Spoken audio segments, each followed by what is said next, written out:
Hello everyone, and welcome to the DX Details. So we are back with an interesting movie on what if Issei unlocked the Omni-Dragon system and devoured every sacred gear. But before we start, I just want to remind you to please subscribe to my channel and hit the like button if you enjoy my content. Let's start the story. Chapter 1. The Dragon's Evolution. The acrid stench of burning debris filled Issei's nostrils as he staggered backward, blood streaming from a gash above his left eye. His sacred gear, the crimson gauntlet housing the spirit of Devoured, the Welsh dragon, pulsed with weakening light. 3 members of the Chaos Brigade lay unconscious at his feet, but 5 more advanced through the wreckage of the abandoned factory, their expressions cold and calculating. Is this really all the Red Dragon Emperor can muster? A silver-haired woman stepped forward, electricity dancing between her fingertips. Pathetic. Valley spoke so highly of your potential. Issei spat blood onto the concrete floor. I'm just warming up, lady. The lie tasted bitter on his tongue. His promotion to mid-class devil had come only weeks ago, and pride had led him to this solo reconnaissance mission while Rias and the others handled diplomatic matters in the underworld. A decision he now desperately regretted. Boost, he commanded, feeling Devoured's power surge through his veins for the 7th time. His muscles screamed in protest, already pushed beyond their limits. Partner, Devoured's voice resonated within his mind, unusually somber. Their leader posse, SSES the Null Void, a sacred gear specifically designed to counter draconic energy. Each attack you launch feeds her strength. Issei watched as the woman caught his energy blast with her bare hand, He crimson power dissipating into her palm like water into sand. Behind her, a man with ritualistic tattoos covering his face began drawing complex magical circles in the air, while twins with matching golden eyes flanked him. Their movements perfectly synchronized. This new Chaos Brigade faction, they're not just terrorists, Issei muttered, scanning for any escape route. They're sacred gear specialists. Precisely why they targeted you, Devoured confirmed. The boosted gear has always been coveted, but these hunters seek not to possess sacred gears, but to harvest them. The silver eye-red woman lunged forward with impossible speed. Issei barely raised his gauntlet in time to block her strike, the impact sending him crashing through a support column. Concrete dust billowed around him as he struggled to his feet. Dragon shot, he roared, channeling every ounce of remaining power into his signature attack. The woman simply smiled, spreading her arms as if welcoming the blast. The destructive red energy struck her chest, and vanished completely. My null void negates and absorbs all draconic power, she explained, her voice eerily gentle. The more you fight, the stronger I become. Quite the elegant solution to the red dragon problem, wouldn't you agree? Pain exploded across Issei's back as one of the twins appeared behind him, a curved dagger slicing through his school uniform and into flesh. He whirled, swinging wildly, but hit nothing but air. Their coordination is perfect, Devoured warned as Issei narrowly dodged another strike. The twins share a paired sacred gear, mirror match. They exist simultaneously in multiple positions. Blood loss and exhaustion clouded Issei's vision. He had trained for months, pushed himself beyond what he thought possible, yet here he stood, outmatched and cornered. The tattooed man completed his spell, and glowing chains erupted from the ground, wrapping around Issei's limbs. I won't give up, he gasped, straining against the magical restraints. The silver-haired woman approached, her steps unhurried. No one doubts your determination, Red Dragon Emperor. But courage without wisdom is merely stupidity. She pressed her palm against his gauntlet. Now, let's extract that overgrown lizard, shall we?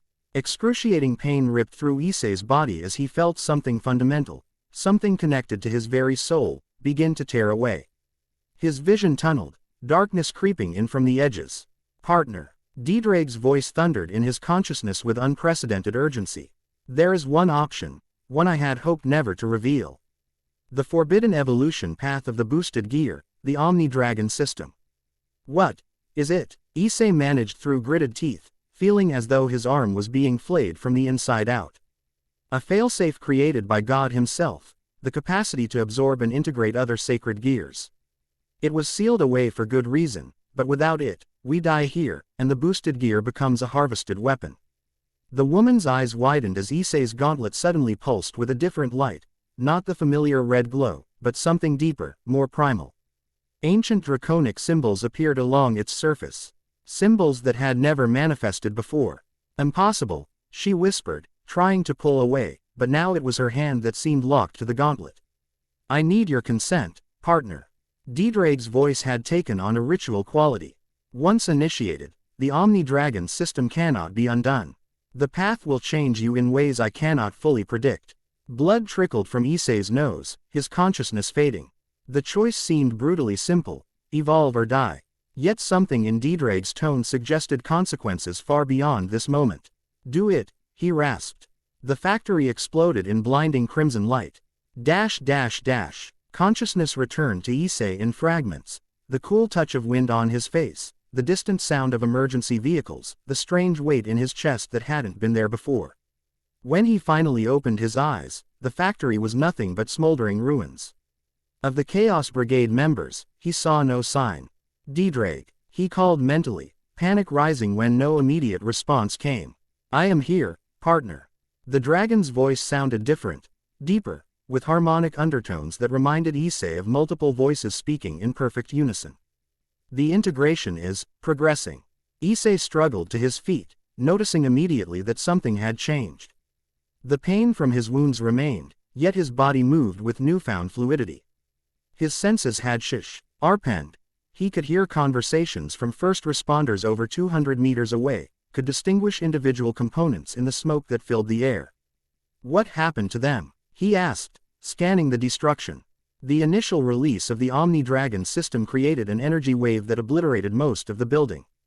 The sacred gear hunters escaped, all except one.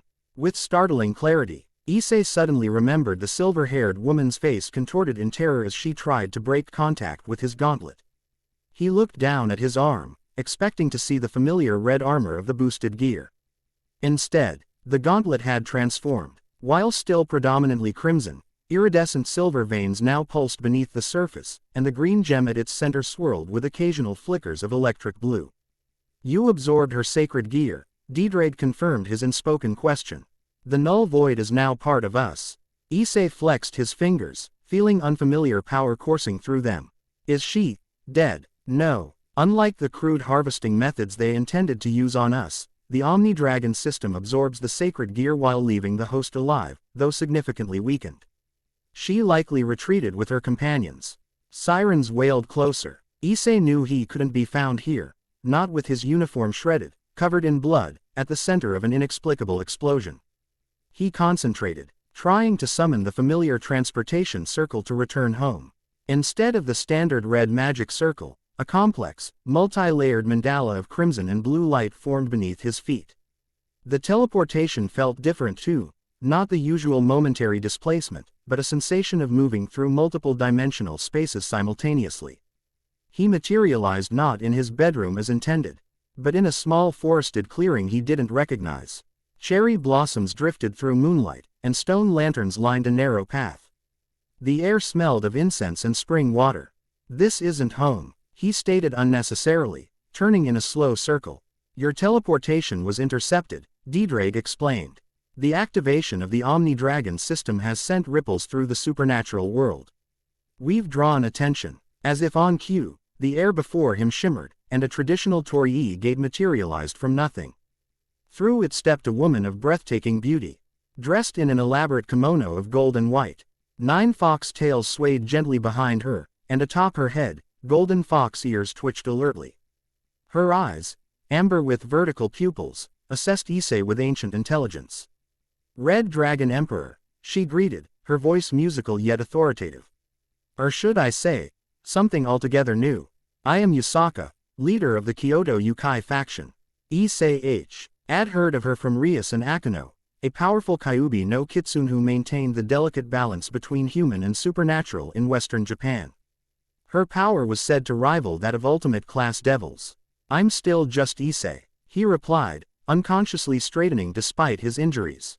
Something about her presence demanded respect. Though I'm not entirely sure what I've become.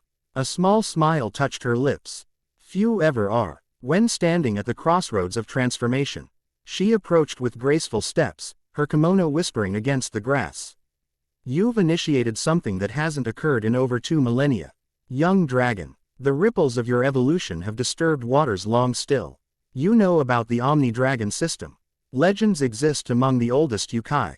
Tales of a time when the Red Dragon Emperor could absorb the essence of other sacred treasures. Her eyes narrowed slightly. Such power inevitably draws both allies and enemies. Issei swayed suddenly, the adrenaline that had kept him upright finally ebbing.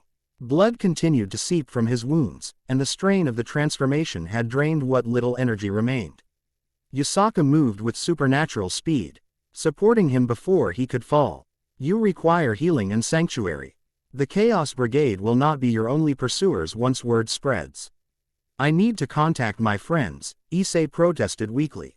Rias and the others, all in due time. For now, you must recover and learn to control your new abilities.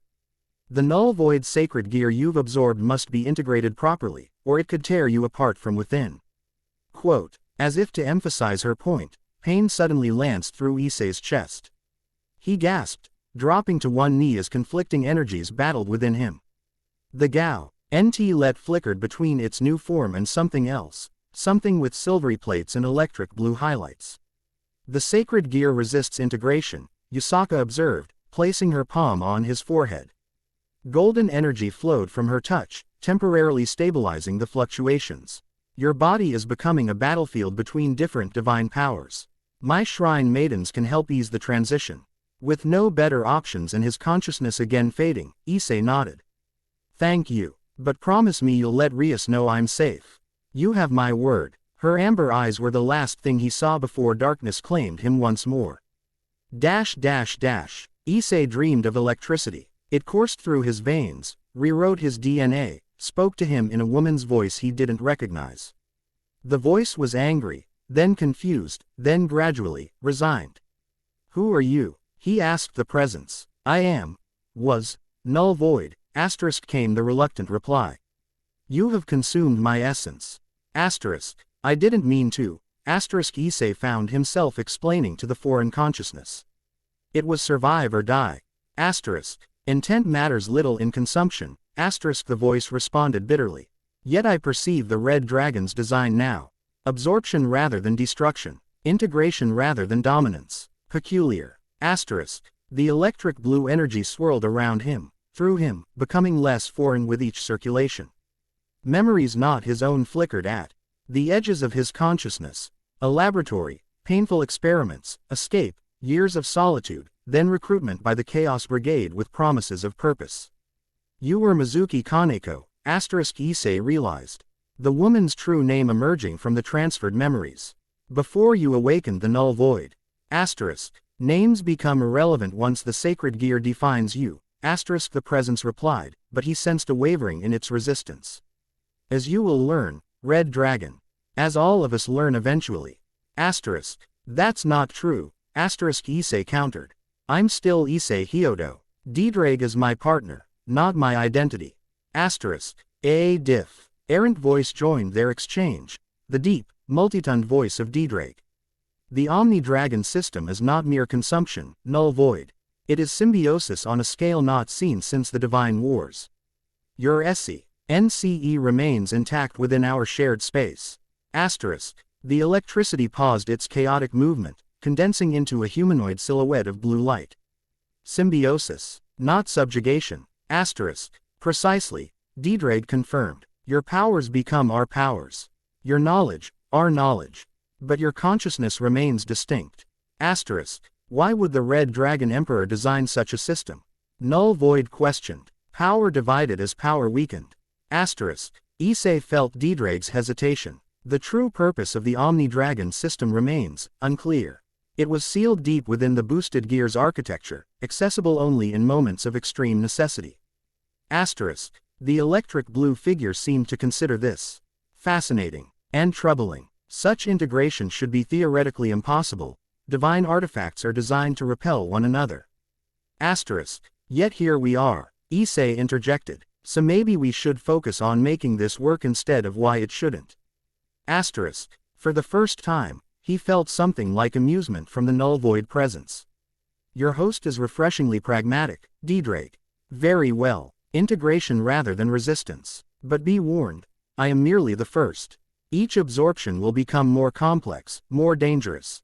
Asterisk. The first of what? Issei asked. But the dreamscape was already dissolving, reality pulling him back to consciousness. Paper walls filtered morning sunlight into geometric patterns across tatami floors.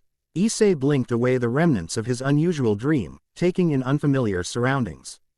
He lay on a futon in a traditional Japanese room, his wounds cleaned and bandaged, dressed in a simple yukata of indigo cotton. The young dragon awakens, observed a melodic voice. Yusaka knelt beside a low table near the open shoji screens, arranging flowers in a ceramic vase with practiced precision. She had exchanged her formal kimono for a simpler one of pale green, though her 9 tails remained impressive, spread in a golden fan behind her. Issei sat up, surprised to find most of his pain gone. How long was I unconscious? 3 days, she replied, placing a final chrysanthemum in the arrangement. Your body required time to adapt to the changes. 3 days, Issei exclaimed, throwing aside the light blanket. My parents must be worried sick. Enrius, peace, Issei Hyodo, Yusaka raised a hand. Your devil companions were informed of your safety. As for your parents, an illusion has taken your place. A simple influenza, nothing serious. Time flows differently in this sanctuary. What feels like 3 days here has been merely 1 day in the human world. Relief washed over him, followed by curiosity. Where exactly is here? The inner sanctum of Fushimi Inari Shrine, or rather, the Yukai realm that exists adjacent to it. Few humans ever glimpse this place. She rose gracefully, approaching to examine his condition. How do you feel? Issei took internal inventory. Beyond the expected stiffness, he felt different. Stronger, certainly, but the difference went deeper than physical enhancement. His senses remained unnaturally sharp, and he could feel 2 distinct energy signatures within him, the familiar draconic power of Devoured, and something new. Something that tasted of ozone and nullification. Changed, he finally answered. Like I'm more than I was, but still figuring out what that means. Yusaka nodded approvingly, a thoughtful assessment. Many would be drunk on newfound power. Instead, you recognize transformation brings uncertainty alongside strength. She gestured toward the open screens. Beyond them lay an immaculate guard. Where impossible physics seemed the norm. Water flowed uphill in small streams, cherry trees bloomed alongside autumn maples, and small fox spirits darted among stone arrangements that seemed to shift when viewed from different angles. My shrine maidens have prepared breakfast. Once you've eaten, we must begin your training. The sacred gear you've absorbed remains unstable, you must learn to control its abilities before they control you. Issei followed her into the garden, where a stone table held an elaborate traditional breakfast. As they sat, he finally voiced the question that had occupied his thoughts since waking. Yusaka-san, why are you helping me? We've never met before, and from what I understand, the Yukai generally maintain neutrality in supernatural conflicts. She poured tea with a practiced hand, steam rising in delicate curls. 3 reasons, young dragon. First, the activation of the Omni-Dragon system represents a fundamental shift in the supernatural balance, a matter that concerns all factions. Neutral or otherwise, her amber eyes met his, unblinking. Second, the Chaos Brigade faction that attacked you has been harvesting sacred gears from Yukai as well as humans and devils. They've become a shared enemy. Issei nodded, sampling a piece of grilled fish. And the third reason, a smile touched Yusaka's lips, revealing the tips of delicate fangs. Curiosity. In 900 years of existence, I've learned to recognize pivotal moments in history. You, Issei Hyodo, stand at the center of such a moment. Your choices in the coming days may reshape the supernatural world. Before Issei could respond, a young fox spirit, appearing as a small girl with russet ears and 3 tails, came bounding into the garden. Mother, the sensors at the outer barriers have detected movement. The Chaos Brigade hunters have found us. Yusaka's expression remained serene, though her tails stiffened slightly. Sooner than anticipated. Prepare the defensive formations, Kuno. She turned to Issei. It seems your training must be expedited. Issei stood, summoning the boosted gear. The gauntlet materialized with its new appearance, crimson with silver veining. The green gem now swirling with flecks of electric blue. Let me help, he insisted. I can't just hide while others fight my battles. Brave, but foolish, Yusaka countered, rising in one fluid motion. You've barely begun to understand your new abilities. In battle, untrained power is often more dangerous to allies than enemies. As if to prove her point, the gauntlet suddenly pulsed, and a wave of nullification energy radiated outward. The nearest stream instantly stopped flowing, and several small plants withered. Yusaka raised a golden energy barrier just in time to shield herself and her daughter. Control, Issei Hyodo, she said firmly. Without it, you risk becoming exactly what the Chaos Brigade hoped to create, a weapon of indiscriminate destruction. Shame flooded him as he stared at the dead plants. I didn't mean to. Intent matters little without discipline, she interrupted, her tone softening slightly. Come, there is a training chamber below the Shrine W. Here you can practice safely while we handle the intruders. The young fox girl, Kuno, eyed Issei with undisguised suspicion. Can we trust him, mother? His aura feels hungry. The observation sent a chill down Issei's spine. Was that what he had become? Something whose very essence projected hunger for power. His heart remains human, Yusaka assured her daughter. Now go, prepare our defenses. As Kuno departed, Yusaka led Issei through the garden to a stone path that spiraled downward into the earth. Lanterns lit automatically as they descended, illuminating walls covered in ancient writing and diagrams of energy flows. These chambers were created centuries ago, Yusaka explained, when Yukai first began studying the interaction between our spirit energy and human sacred gears. The barriers will contain any accidents during your practice. The path opened into a vast underground space, a perfectly circular room with a domed ceiling that somehow reflected the sky above, despite being deep underground. The floor featured concentric circles of different materials: stone, metal, wood, water, and sand, creating a training ground for different elements. I'm going to seal the entrance, Yusaka informed him. Already tracing complex patterns in the air. Focus on harmonizing the two energies within you. Visualize them not as competing forces, but as complementary aspects of a greater whole. Wait, Issei called as she prepared to leave. How will I know what to do? Yusaka paused, considering. The memories of the sacred gear's previous owner exist within you now. Access them, learn from them, but remember, you are neither the Red Dragon Emperor alone nor the Null Void. You are something new, something yet to be defined. With those cryptic words, she sealed the chamber, leaving Issei alone with his thoughts and his newly complicated existence. Boost. The familiar command produced an unfamiliar result. Instead of the straightforward power amplification Issei had grown accustomed to, the energy split, half following the traditional pathways of the boosted gear, half converting into the nullification energy of the Null Void. For the 10th time in an hour, the conflicting energies destabilized, sending Issei to his knees as pain lanced through his body. This isn't working, he gasped, sweat dripping from his face onto the stone floor. The powers cancel each other out. Not cancel, Devoured corrected. They polarize. Boosting and nullifying are opposing principles, yet both derive from the same fundamental cosmic energy. Issei sat cross-legged in the center of the stone circle, trying to regulate his breathing as Yusaka had instructed. Above him, the domed ceiling reflected a sky now darkening with evening colors, though he had no way of knowing whether it accurately represented the world above. Mizuki managed to control the Null Void, he muttered. How? Access her memories, Devoured suggested. The Omni-Dragon system P.R.E. serves the experiential knowledge of absorbed sacred gears.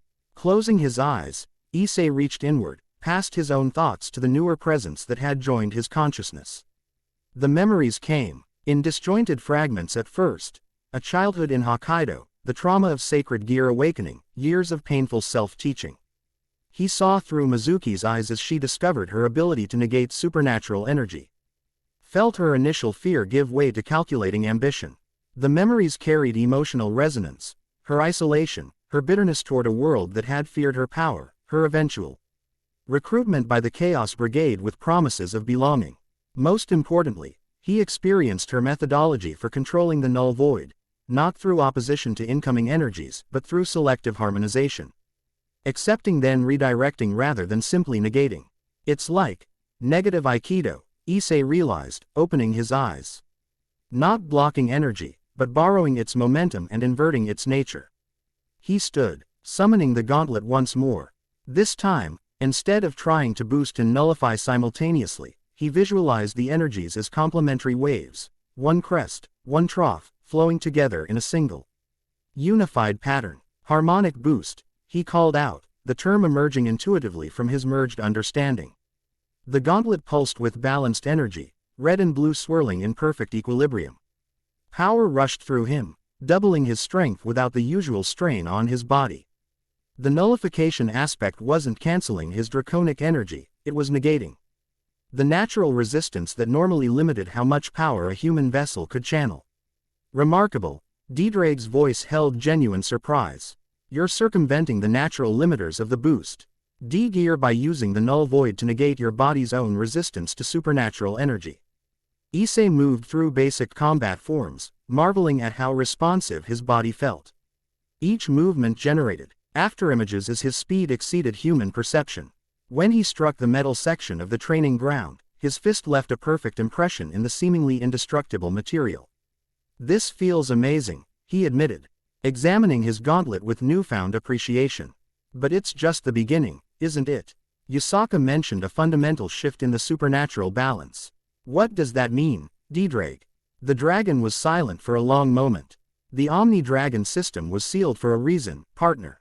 According to legend, the original Red Dragon Emperor discovered this ability and absorbed even sacred gears before the divine powers of the era intervened, fearing the concentration of too much power in one vessel.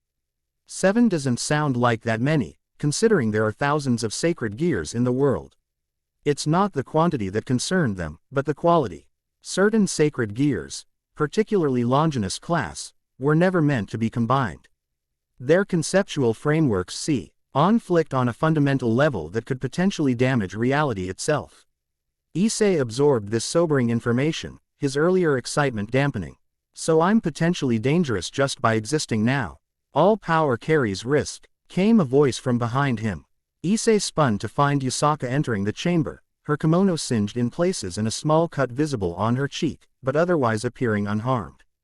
The Chaos Brigade, he asked immediately. Repelled, for now. She approached, observing his controlled energy manifestation with approval. You've made progress. Faster than I anticipated. I accessed Mizuki's memories, the previous null void user. Her techniques helped me understand how to balance the energies. Yusaka nodded thoughtfully. The wisdom of past wielders, a signif. I can't advantage of your unique condition. But also a potential danger. Too many voices in one mind has driven stronger beings than yourself to madness. She gestured to the chamber's exit. Come, there is something you should see. They ascended to the surface in silence, emerging not into the garden where they had breakfasted, but onto a high platform overlooking the entirety of Kyoto. In the distance, plumes of smoke rose from several locations across the city. Emergency vehicles' lights flashed along major streets, and Issei could hear sirens even from this distance. What happened? He asked, horror rising in his throat. The Chaos Brigade's attack was merely a diversion, Yusaka explained, her tails moving agitatedly behind her. Their true objective was to destabilize the barrier between the human and Yukai realms at multiple points throughout the city. Why would they do that? To flush you out. Her amber eyes reflected the distant fires.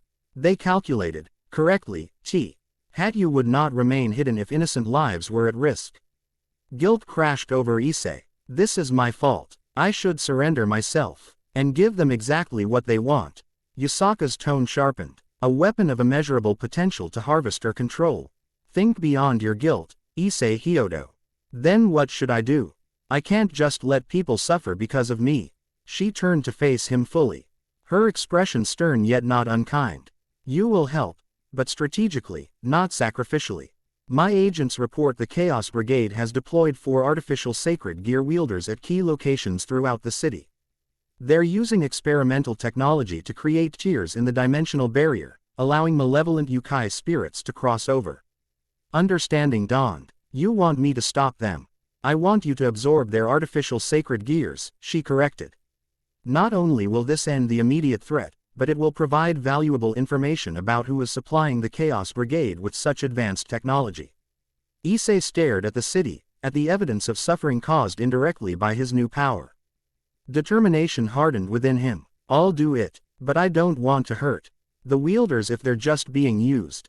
Yasaka's expression softened fractionally. Your compassion does you credit. The artificial wielders are not innocent. Each has a significant criminal history. Wyan joined the Chaos Brigade willingly, but they are indeed pawns in a larger game. She handed him a small paper talisman inscribed with glowing Yukai script. This will help you locate the dimensional tiers. My Kitsune agents will guide you to each location, but they cannot intervene directly without risking greater destabilization. Issei accepted the talisman, feeling its magic resonate with his enhanced senses. I should contact Rias and the others. With their help. There isn't time, Yasaka interrupted.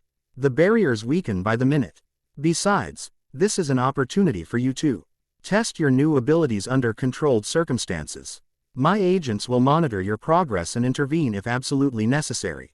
The suspicion must have shown on Issei's face, because Yasaka sighed softly. Yes, I am using this situation to assess your capabilities, she admitted. The Yukai faction must understand what the Omni-Dragon system truly represents before deciding how to respond to its emergence. But my concern for Kyoto's citizens is genuine, as is my belief that you are the most efficient solution to this crisis. Her honesty was refreshing, if uncomfortable. Issei nodded reluctantly. Fine, but after this, I contact my friends. No more isolation. Agreed. She gestured to a small fox spirit that had materialized beside them. Byako will lead you to the first target. Remember, your objective is to absorb the artificial sacred gear, not merely defeat its wielder. Issei summoned the boosted gear, now comfortable with its modified appearance. How exactly do I absorb a sacred gear intentionally? The first time was an accident. Intent is key, Yasaka explained. When in direct contact with another sacred gear, focus your will through the boosted gear and envision the absorption. The Omni-Dragon system will respond to your desire. It sounded deceptively simple, but Issei had learned that in the supernatural world, willpower often mattered more than technical knowledge.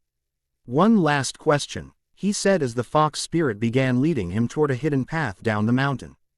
Why artificial sacred gears? What's the difference? Yasaka's expression turned grave. Natural sacred gears are divine constructs, pieces of God's system embedded in human souls. Artificial sacred gears are human attempts to replicate this divine technology. They lack the safeguards and limitations of true sacred gears, making them more dangerous but potentially easier to absorb. Are potentially more dangerous to absorb, Issei guessed. Her slight nod confirmed his suspicion. A test within a test. Good hunting, Red Dragon Emperor. Downtown Kyoto had transformed into a scene from a disaster film. Cars lay overturned along the main shopping district, store windows shattered across entire blocks. Most civilians had evacuated, but Issei could sense pockets of people trapped in buildings, their fear palpable even from a distance. There, the small white fox spirit indicated, pointing toward a massive tear in reality that hung suspended above a major intersection. To normal human eyes, it might appear as heat distortion or strange lighting, but to Issei's enhanced senses, it resembled a jagged wound in the fabric of existence. Through this gash, shadowy yokai forms were emerging, malevolent spirits driven by hunger and confusion, lashing out at anything they encountered. Beneath the tear stood a man in his 30s, unremarkable in appearance save for the mechanical gauntlet encasing his right arm. Unlike Issei's organic-seeming boosted gear, this device was clearly technological, a network of metallic components glowing with artificial magical energy. That's not a true sacred gear, Issei observed. It's wrong somehow. Human science mimicking divine power. The fox spirit confirmed. The wielder is Takashi Kojima, former defense researcher dismissed for ethical violations.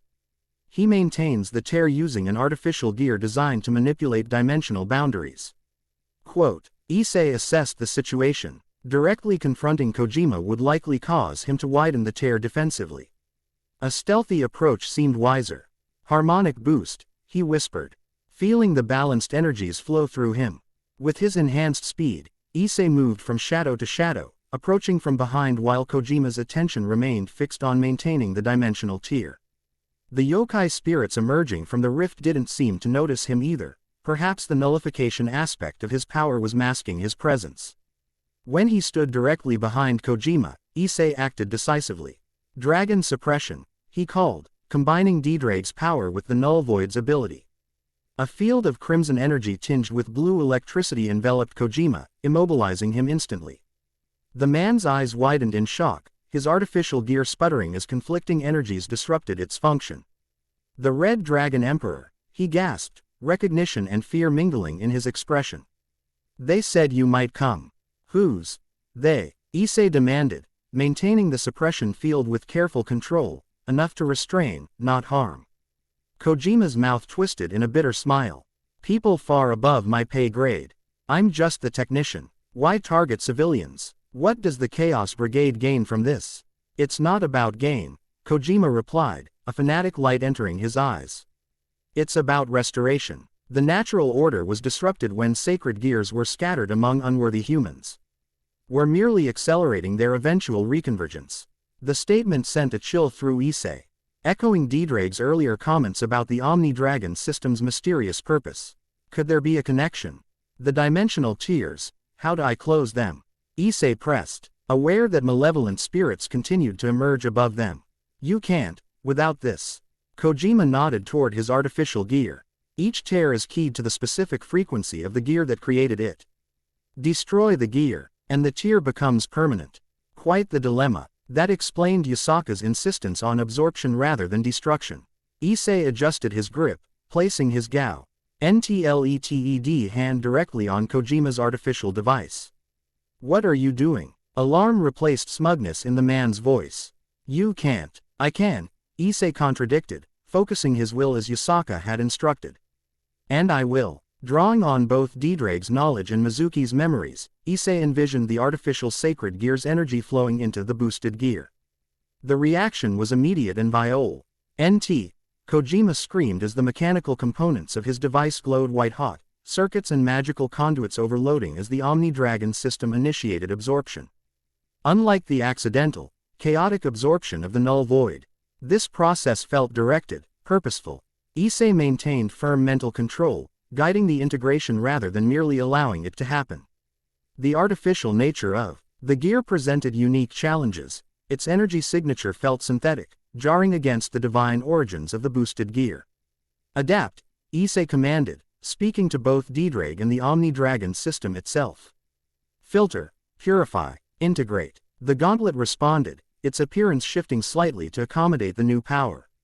Technological patterns briefly appeared along its surface before being subsumed into a more organic-looking configuration. The central gem now swirled with three colors: green, electric blue, and a new shade of silvery white. As the absorption completed, Kojima collapsed unconscious. His artificial device now nothing but empty metal shells hanging from his arm.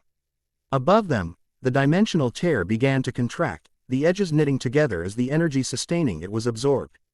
Fascinating, observed the fox spirit, having maintained a safe distance during the process. You didn't simply take the gear's power, you purified it.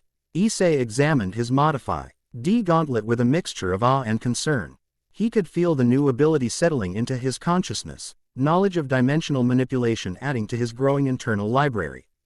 I can sense the other tiers now, he realized, perceiving three distinct disturbances across the city. I don't need the talisman anymore. The fox spirit nodded. The absorption has granted you the artificial gear's sensory capabilities. Most efficient. Shall we proceed to the next target? Issei glanced at Kojima's unconscious form. What about him? Yukai authorities will take him into custody. His Cr. Ims violated our treaties with the human world. With a last look at the now closed dimensional tear, Issei nodded. Let's move quickly. There are still 3 more to deal with. As they departed, Issei couldn't shake Kojima's words from his mind. Acceleration of an eventual reconvergence. The implications were troubling, suggesting that the Omni-Dragon system might be part of some larger cosmos. See design rather than merely a forbidden power.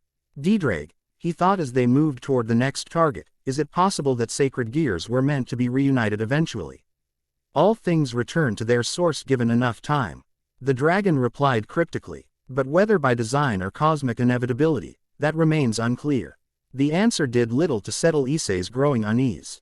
The second artificial gear wielder fell more easily than the first, a woman using technology to manipulate elemental spirits. The absorption process became smoother as Issei gained experience, the gauntlet accepting the new power with minimal resistance. The third target proved more challenging, a pair of twins sharing a single artificial gear that allowed them to merge into a composite being of considerable power. Issei was forced to use his growing arsenal of abilities creatively, combining dimensional manipulation to separate them with targeted nullification to disable their gear before absorption. By the time he approached the final target, located in Kyoto's ancient imperial gardens, fatigue had begun to set in. Each absorption taxed his stamina, requiring mental focus to integrate W powers without losing himself in the process. The voice of Mizuki remained distinct in his consciousness, but now joined by whispers from the other absorbed essences, some human, others seemingly programmed artificial intelligences from the technological components. The final wielder is the most dangerous, warned the fox spirit as they observed from a concealed position. Unlike the others, this target wore no visible gear. A young man in traditional Japanese clothing stood at the center of an elaborate ritual circle, maintaining the largest dimensional tear yet, a gaping hole in reality that spanned nearly 50 meters across. Through this massive opening, not just minor spirits but fully corporeal yokai were crossing into the human world, their forms twisted by the unnatural transition. His name is Hiroki Abe, the fox spirit explained, once a promising onmyoji in service to the Kyoto shrine, before he betrayed his oath and joined the Chaos Brigade. His artificial sacred gear is internal, implanted directly into his nervous system. That complicated matters significantly. How am I supposed to absorb something that's been surgically implanted? Issei wondered aloud. The Omni-Dragon system responds to the essence of sacred gears, not their physical form, the spirit replied. But you must establish direct contact with his body to initiate absorption. Issei assessed the situation. A direct approach seemed impossible. Abe was surrounded by a protective barrier and flanked by several yokai that had pledged allegiance to him. Any attempt to rush him would be met with overwhelming force. Then Issei remembered the dimensional manipulation ability he had absorbed from Kojima. If Abe could tear reality, perhaps Issei could now do the same, but with greater precision. I need to create a dimensional shortcut, he realized. A controlled tear that lets me appear directly beside him, inside his barriers. Focusing on his newly acquired power, Issei envisioned the fabric of space folding between his current position and Abe's location. The gauntlet responded, its silvery white energy extending outward to create a small, precise tear in reality, not between dimensions, but within this dimension. Creating a tunnel through space. Wait here, he instructed the fox spirit, then stepped into his creation. Spatial displacement felt like moving through thick syrup. Pressure against every inch of his body as he traversed the shortcut. Then suddenly he was there, materializing directly behind Abe within his protective circle. The onmyoji spun in shock, dark energy crackling around his hands. Impossible. My barriers are impressive, Issei finished for him, catching Abe's wrist before he could complete whatever spell he was casting. But dimensional manipulation isn't about breaking barriers. It's about making them irrelevant. With his free hand, Issei struck, not with the brutality he might once have employed, but with Yusaka's recommended precision. Palm connecting with Abe's chest directly over his heart, where the artificial gear's energy signature was strongest. Omni-Dragon. Absorb, he commanded, no longer uncertain about the process. A-flat. E's scream echoed across the Imperial Gardens as energy visibly transferred from his body into Issei's gauntlet. This absorption felt different, more intimate, more invasive, as Issei connected not just with an external device but with something integrated into the man's very being. Memories flooded him. Years of dedicated training in onmyoji arts, the discovery of ancient texts describing sacred gear technology, obsession, experimentation, and finally surgical self-modification to implant the artificial construct into his own body. Unlike the previous absorptions, this one met resistance, not from the gear itself, but from Abe. The man was fighting the process with considerable spiritual power, attempting to maintain his connection to both the gear and the dimensional tear he had created. You don't understand what you're interfering with, Abe gasped through gritted teeth. The convergence is inevitable. We merely seek to control it, direct it. By endangering innocent people, Issei countered, maintaining his grip despite the painful feedback surging through their connection. By tearing holes in reality. Sacrifices, for greater purpose, Abe managed, his life force visibly draining as the artificial gear continued its transfer. The one who leads us has seen the truth. All sacred gears seek reunion. The statement resonated disturbingly with what Issei had been ring since the awakening of the Omni-Dragon system. Could there be truth to this claim? The absorption completed with a final surge of energy that sent both men staggering. Abe collapsed to his knees. Physically intact but spiritually diminished.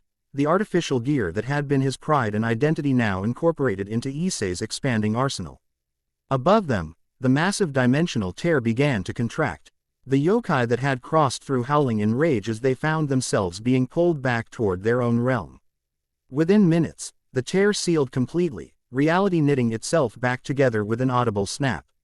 Issei stood over Abe's kneeling form, the boosted gear now pulsing with multiple energies, draconic, nullification, dimensional, elemental, and now on Myoji arts, L somehow coexisting within a single vessel. Who leads the Chaos Brigade? He demanded. Who taught you about the convergence? Abe looked up, his eyes hollow with loss yet still burning with fanatical belief. One who walked both heaven and hell. One who saw the truth in God's design before his fall. The gear collector awaits you, Red Dragon Emperor. Your path is just beginning. Before Issei could question him further, Abe's body suddenly convulsed, black markings spreading across his skin from some hidden trigger. The fox spirit appeared beside Issei, pulling him back. A dead man's switch, it warned. His superiors ensured he couldn't be interrogated. The markings covered Abe completely, and then, horrifically, his body simply dissolved into black smoke, leaving nothing behind. Issei stared at the empty space where Abe had been, shaken by the man's final words and his gruesome fate. They knew enough to prepare for my absorption ability. They're expecting me to continue down this path. Indeed, came Yasaka's voice as she materialized beside them, her 9 tails glowing with golden energy in the evening light. It appears you are being manipulated, Issei Hyodo. The question is, by whom, and to what end? Looking down at the gauntlet, now a complex synthesis of multiple powers, Issei felt the weight of those questions. The Omni-Dragon system's awakening hadn't been accidental. Someone had orchestrated the attack that had driven him to this point. The gear collector, he murmured. Whoever that is, they know more about this system than we do. Yasaka nodded gravely, all the more reason to proceed with caution. Come, you've done enough for today. Kyoto is safe, for now. As they departed the Imperial Gardens, emergency services already moving in to manage the aftermath. Issei couldn't shake the feeling that he had taken irrevocable steps down a path designed by unseen forces. The Omni-Dragon system had awakened, and with it, a cosmic game had begun. His transformation from high school student to Red Dragon Emperor had seemed dramatic enough. Now he had become something more, something unprecedented in the supernatural world. The voices of Absorb, sacred gears whispered in his consciousness, each adding to his power but also to his uncertainty. One thing, however, was increasingly clear: the Chaos Brigade wasn't merely trying to stop him. In their own twisted way, they were encouraging his evolution. The true question wasn't whether Issei would continue absorbing sacred gears, but whether he would do so on his own terms, or as an unwitting pawn in someone else's grand design. As the lights of Kyoto glittered below them on their return to the shrine, Issei made a silent promise to himself. He would master this power, he would protect those he cared about. And he would uncover the truth behind the Omni-Dragon system, no matter where that discovery led. Chapter 1 and Chapter 2, The Fox and the Dragon. Dawn painted Kyoto in gold and crimson. The ancient capital stirring to life as merchants opened storefronts and office workers hurried along immaculate streets. To casual observers, the city appeared perfectly normal, no evidence of the dimensional tears that had threatened its very fabric just days earlier. The Kyoto Yukai faction had worked diligently through the night, erasing physical damage and modifying human memories to maintain the delicate veil between worlds. Atop Fushimi Inari Shrine's highest point, Issei Hyodo sat cross-legged beneath a centuries-old torii gate, eyes closed in meditation. Dew dampened his ironing clothes, a simple white gi provided by Yasaka's attendants, but he remained motionless, focused entirely on the internal landscape of his consciousness. Within that mental space, chaos reigned. Our distinct energy signatures circled one another like wary predators, the draconic red of D-Drake, the electric blue of Null Void, the dimensional silver white of Kojima's artificial gear, and the spiritual indigo of Abe's Onmyoji powers. Each energy maintained its individual character while reluctantly participating in the awkward dance of integration.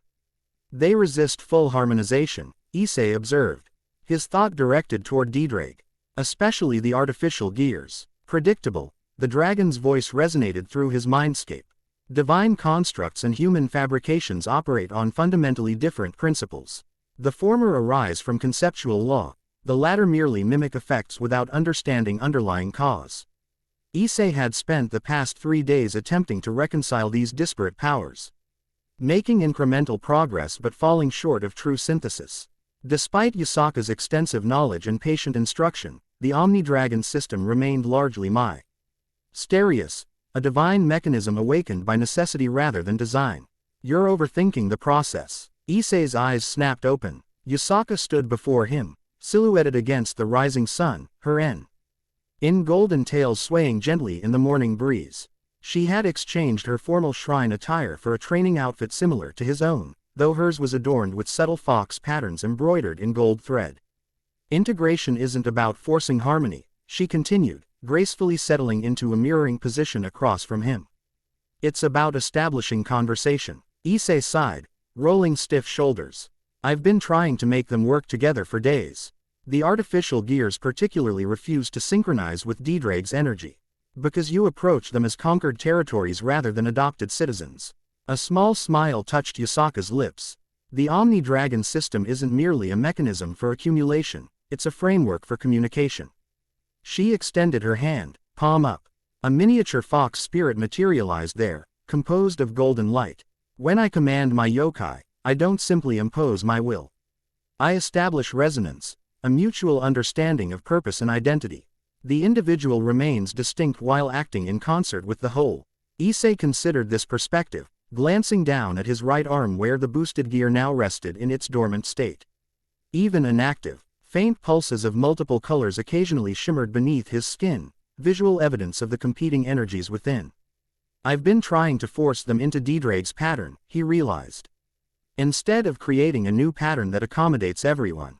Yasaka's amber eyes gleamed with approval. Precisely. Now, observe. With fluid grace, she rose and moved to the center of the small training area. Her 9 tails expanded outward, each suddenly glowing with a different colored energy, a visual demonstration of how distinct powers could operate individually while serving a unified purpose. Each tail represents a different aspect of my power, she explained, demonstrating as individual tails performed separate functions, one creating fire, another manipulating water, a third generating barriers of pure energy. Yet all flow from a single source. Integration without erasure. Issei watched, mesmerized not just by the display of power but by Yasaka herself. Over the past days, he had come to appreciate both her wisdom and her complexity. Behind the serene exterior of the Kyoto Yukai leader lay centuries of experience, a keen tactical mind, and unexpected warmth that emerged in quiet moments between training sessions. Let me try again, he said, standing to join her. This time, when he summoned the boosted gear, Issei visualized not a hierarchy with D-Drake at the top, but a council table with each absorbed power having equal voice. The gauntlet materialized with more stability than previous attempts, the swirling colors in its central gem achieving a momentary balance. Harmonic convergence, he called, the term arising intuitively from his new approach. Power rushed through him, but unlike the competitive surge of previous attempts, this energy flowed in coordinated patterns, each signature maintaining its character while contributing to the whole. Dimensional silver created pathways for draconic red to travel, while nullification blue modulated the intensity, preventing overload. The spiritual indigo of Abe's Onmyoji arts wove everything together in elegant, efficient patterns. Impressive, Yasaka observed, circling him with analytical eyes. You've found the conceptual center. Issei moved through a series of combat forms, each motion leaving multicolored afterimages in the air. The sensation was exhilarating, not raw power, but perfect efficiency. Every movement accomplished exactly what was intended, no more, no less. It feels right, he acknowledged, examining the now stable gauntlet. Like they've been waiting for me to stop fighting them.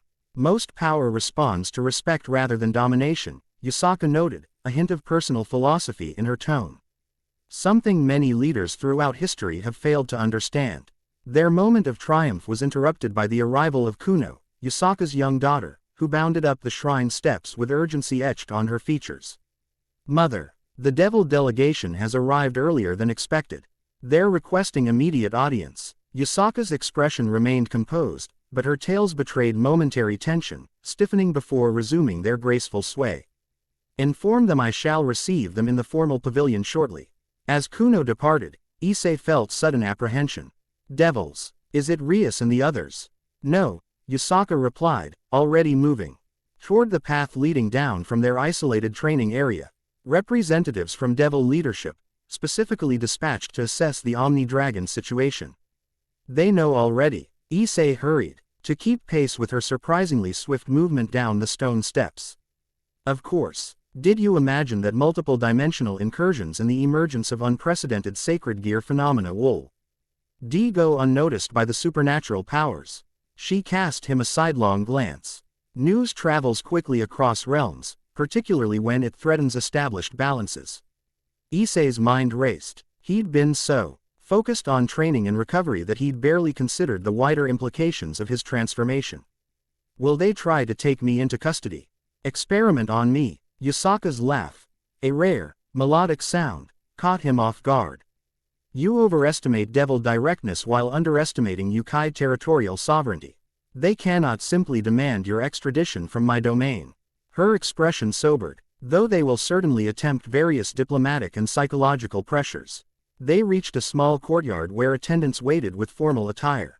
You must change quickly, Yusaka instructed. Your presence will be expected. Quote, wait, Issei protested as Fox Spirit attendants ushered him toward a changing screen. I have no idea how to handle devil politics. Shouldn't I just stay hidden until they leave? Yusaka was already donning her formal outer robe over her training clothes, her transformation from mentor to sovereign leader happening before his eyes. Hiding would only confirm their suspicions that you represent a threat to be contained rather than an ally to be respected. No, you must present yourself with confidence. As attendants helped him into unfamiliar formal a masculine kimono of midnight blue with subtle crimson accents, Issei tried to reconcile this new complication with everything else he was struggling to manage. Just when he'd begun making progress with his powers, external politics threatened to derail his development. Remember, Yusaka advised as they prepared to enter the formal reception pavilion, reveal nothing about the Omni-Dragon system's full capabilities. Let them believe your absorption was a one-time occurrence triggered by extreme circumstances, not an ongoing evolution. Lying to devil diplomats seems dangerous, Issei whispered. Yusaka's answering smile held predatory edges. Omission differs from fabrication. Speak truth selectively. Leave interpretation to them. She adjusted his collar slightly, her touch lingering a moment longer than strictly necessary. And stay close to me. Your status as my personal guest affords certain protections under ancient compacts. With that cryptic reassurance, she swept into the pavilion. Nine tails arrayed magnificently behind her, the very image of Yukai nobility. Issei followed, attempting to project confidence despite his racing heart. The reception pavilion exemplified traditional Japanese aesthetics elevated to supernatural perfection. Tatami mats glowed with subtle preservation enchantments, wall scrolls depicted scenes that subtly animated when viewed from different angles. And the central hearth burned with fox fire that generated warmth without smoke. Around this hearth, seating cushions had been arranged in precise hierarchical positioning. 3 devils awaited them, rising with practiced formality as Yusaka entered. Issei recognized their diplomatic significance immediately. Each wore the distinctive formal attire of different devil houses, adorned with family crests that even he, with his limited political knowledge, understood represented significant underworld power. Lady Yusaka greeted the apparent leader, a statuesque woman with silver hair pulled into an elegant twist. "Thank you for receiving us despite our precipitous arrival. I am Lady Seraphal Folix, representing the diplomatic corps of the Four Great Satans." Issei barely suppressed a startled reaction. He knew of Seraphal Leviathan, one of the current Satan rulers, but this woman was clearly a different devil entirely despite the similar name. The politics at play utterly seemed even more complex than he'd feared. "The Kyoto yokai faction welcomes devil representatives," Yusaka replied with precise formality, taking her seat at the position of honor. She gestu read for Issei to sit slightly behind and to her right, a position that identified him as under her protection without suggesting equality of status. Though customary protocols typically request 7 days' notice before formal delegations. Quote, the subtle rebuke hung in the air, acknowledged by minute tightening around Lady Folix's eyes. Extraordinary circumstances occasionally necessitate extraordinary measures. Recent events in Kyoto have raised concerns across all factions. The male devil to her left, broad-shouldered with a meticulously trimmed beard, fixed his gaze directly on Issei. Particularly when those events involve unprecedented sacred gear phenomena and the Red Dragon Emperor operating independently of his devil master. Yusaka's tails flicked once, the only indication of irritation in her otherwise perfect composure. Issei Hyodo acts as my honored guest following his instrumental role in protecting Kyoto from dimensional incursions. His current status is fully compliant with interfaction treaties regarding emergency response provisions. The third devil, a younger woman with calculating eyes, leaned forward slightly. Yet reports indicate these incursions result from Chaos Brigade activities specifically targeting him. One might argue his presence endangers your territory rather than secures it. Issei felt a flash of guilt at this accurate assessment, but before he could respond, Yusaka continued smoothly. One might argue many things when operating with incomplete information. Her tone remained courteous while suggesting the devil's understanding was fundamentally flawed. The Chaos Brigade targeted Kyoto's dimensional boundaries using stolen yokai artifacts. Issei Hyodo's intervention prevented catastrophic breach. His actions fall under the Reciprocal Defense Accord of 1908. The citation of specific treaty language momentarily silenced the delegation. Issei marveled at Yusaka's diplomatic skill, technical truth arranged to create a specific impression without outright falsification. Lady Folix recovered quickly. Be that as it may, our primary concern involves the reported absorption phenomenon. Witnesses describe the Red Dragon Emperor consuming another sacred gear, a capability previously unknown and potentially destabilizing to supernatural equilibrium. All eyes turned to Issei. He recognized the moment required response. But Yusaka's warning about selective truth echoed in his mind. The absorption wasn't intentional, he began, choosing words carefully. During combat with a null void wielder, our sacred gears connected in an unprecedented way. Drake believes it was a unique circumstance unlikely to recur, a survival mechanism rather than a new ability. Not technically untrue, though massively incomplete. Initial absorption had indeed been accidental and survival-driven. He simply omitted mentioning subsequent intentional absorptions and ongoing integration efforts. Convenient, commented the bearded devil, skepticism evident. And the subsequent dimensional manipulations witnessed during the Kyoto incidents. Reports describe abilities inconsistent with the boosted gear's known parameters. Issei hesitated, searching for another technically true but misleading explanation. The absorption created temporary access to null void properties, Yusaka interjected smoothly. As with many sacred gear irregularities, effects diminish with time. Our research suggests complete reversion to baseline functionality within days. The younger female devil's eyes narrowed. You've conducted research on his condition. Basic observational assessment only, Yusaka replied without hesitation. The Kyoto faction maintains extensive historical records on sacred gear manifestations dating back centuries. Reference analysis suggests this phenomenon, while unusual, follows established patterns of temporary power fluctuation. More half-truths. Issei maintained his neutral expression with effort. I am impressed by Yusaka's ability to construct a plausible alternative narrative from carefully selected facts. Lady Folix studied them both before speaking again. Underworld leadership requests Issei Yudu's return to Devil territory for comprehensive evaluation by our Sacred Gear specialists. As his contracted faction, we bear responsibility for any potential destabilizing influences. An understandable request, Yusaka acknowledged, though premature. Interfaction medical protocols specify completing recovery within the jurisdiction where injuries occurred before transfer of custody. Issei Kyoto remains under treatment for wounds sustained defending Kyoto. The bearded devil frowned. How convenient that Yukai medicine requires such extended recovery periods. One of Yusaka's ILS twitched, the only visible reaction to the implied accusation. Traditional healing methods prioritize spiritual harmony alongside physical recovery. Rushing either proves counterproductive, particularly with Sacred Gear wielders.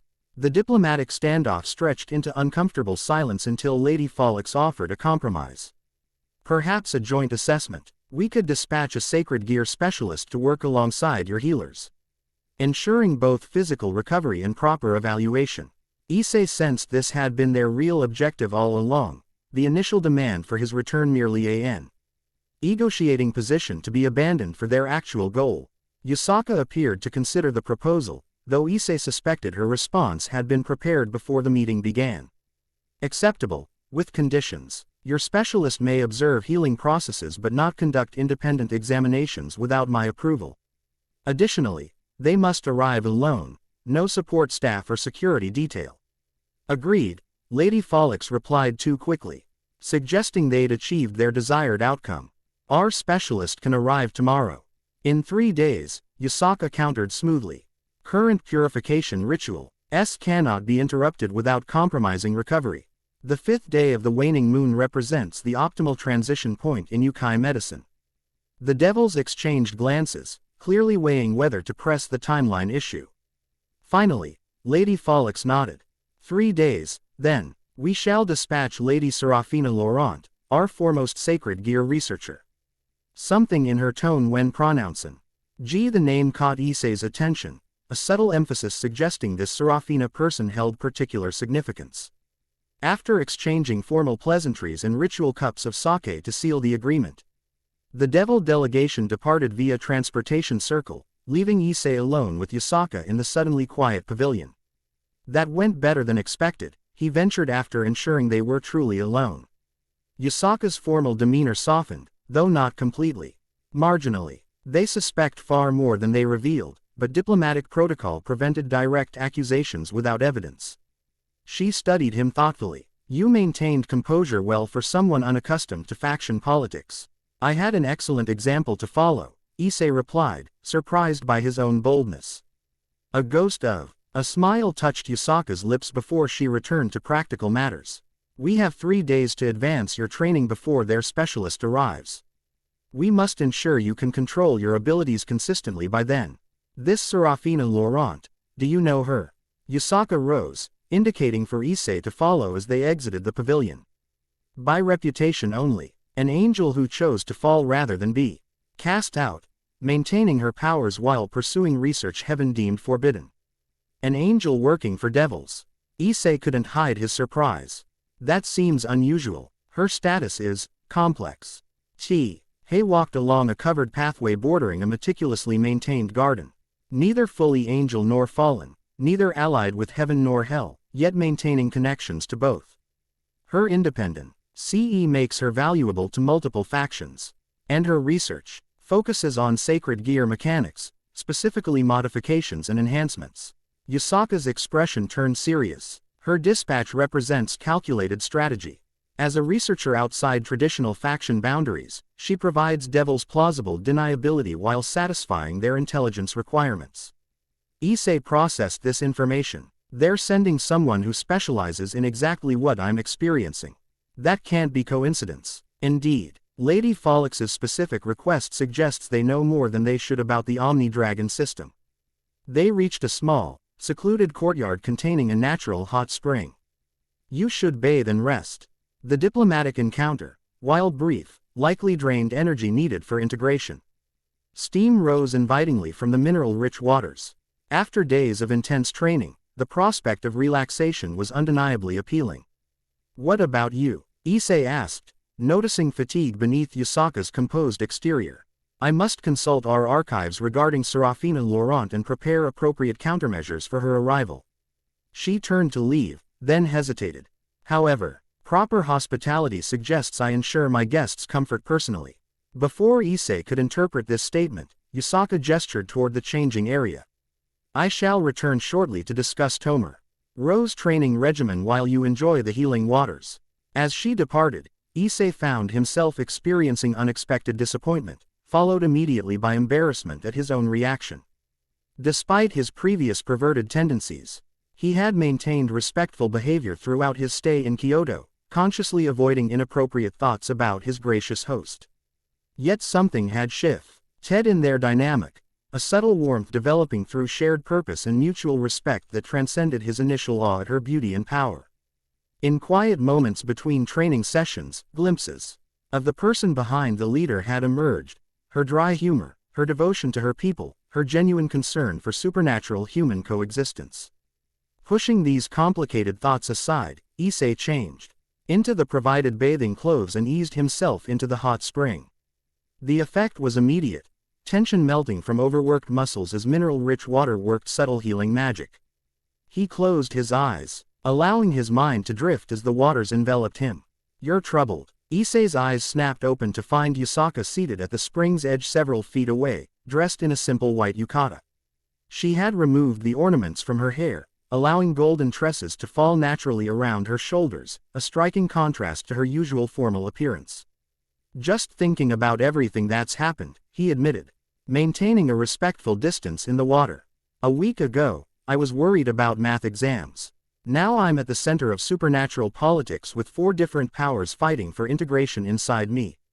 5. Yusaka corrected softly. Issei blinked in confusion. 5. D-Drag, Null Void, Dimensional Manipulation, Onmyoji Arts, and your own human essence. Her amber eyes held unexpected gentleness. The latter often overlooked, yet perhaps most important. Your humanity anchors these disparate powers, provides context and purpose. The observation struck him with surprising force. Throughout his training, he had focused entirely on the supernatural aspects of his condition, neglecting the human foundation supporting everything else.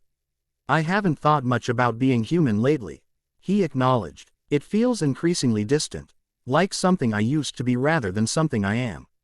Yusaka nodded, trailing fingertips through the steaming water. A common experience among those who straddle worlds. Yukai leaders face similar challenges, balancing ancient nature with contemporary reality. The vulnerability in her admission created an opening for questions he had hesitated to ask previously. How do you manage it? Centuries of existence, responsibilities to your people, maintaining balance between worlds, doesn't it become overwhelming? She considered the question with unexpected seriousness. Purpose provides structure. Connection prevents isolation. A small, genuine smile softened her features. And occasional moments of simplicity remind me why complexity matters. As if to demonstrate, she slipped gracefully into the water, maintaining appropriate distance but reducing the formality of their interaction. Steam-curled arrow wound her features as she tilted her face toward the evening sky, now darkening toward twilight. Tonight, for instance, I am not merely Kyoto's guardian or faction leader. I am simply a 9-tailed foe. Enjoying therapeutic waters with a guest who does not demand political calculation with every word. The casual honesty of her statement created comfortable silence between them. For several minutes, they simply existed in the same space, responsibilities temporarily set aside. May I ask a personal question? Issei ventured finally. Yusaka opened eyes that had drifted closed in relaxation. You may ask. I reserve the right to decline answering. Fair enough, he acknowledged. You mentioned that maintaining connections prevents isolation. Yet from what I've seen, you keep significant distance between yourself and others, even your own people. Doesn't that create the isolation you're trying to avoid? The question clearly surprised her. Her tails, partially submerged, stirred the water with unconscious movement as she formulated a response. Perceptive observation, she finally said. Position necessitates certain distances. Longevity complicates connections. Watching mortals age and perish while I remain. After centuries, one develops protective habits. That sounds incredibly lonely, Issei said softly. It can be, she admitted with rare candor. Perhaps why I find your situation intriguing. You face isolation of a different sort, unique even among sacred gear wielders. No historical precedent, no pathway to follow. Their eyes met across the steaming water, mutual understanding flowing between them.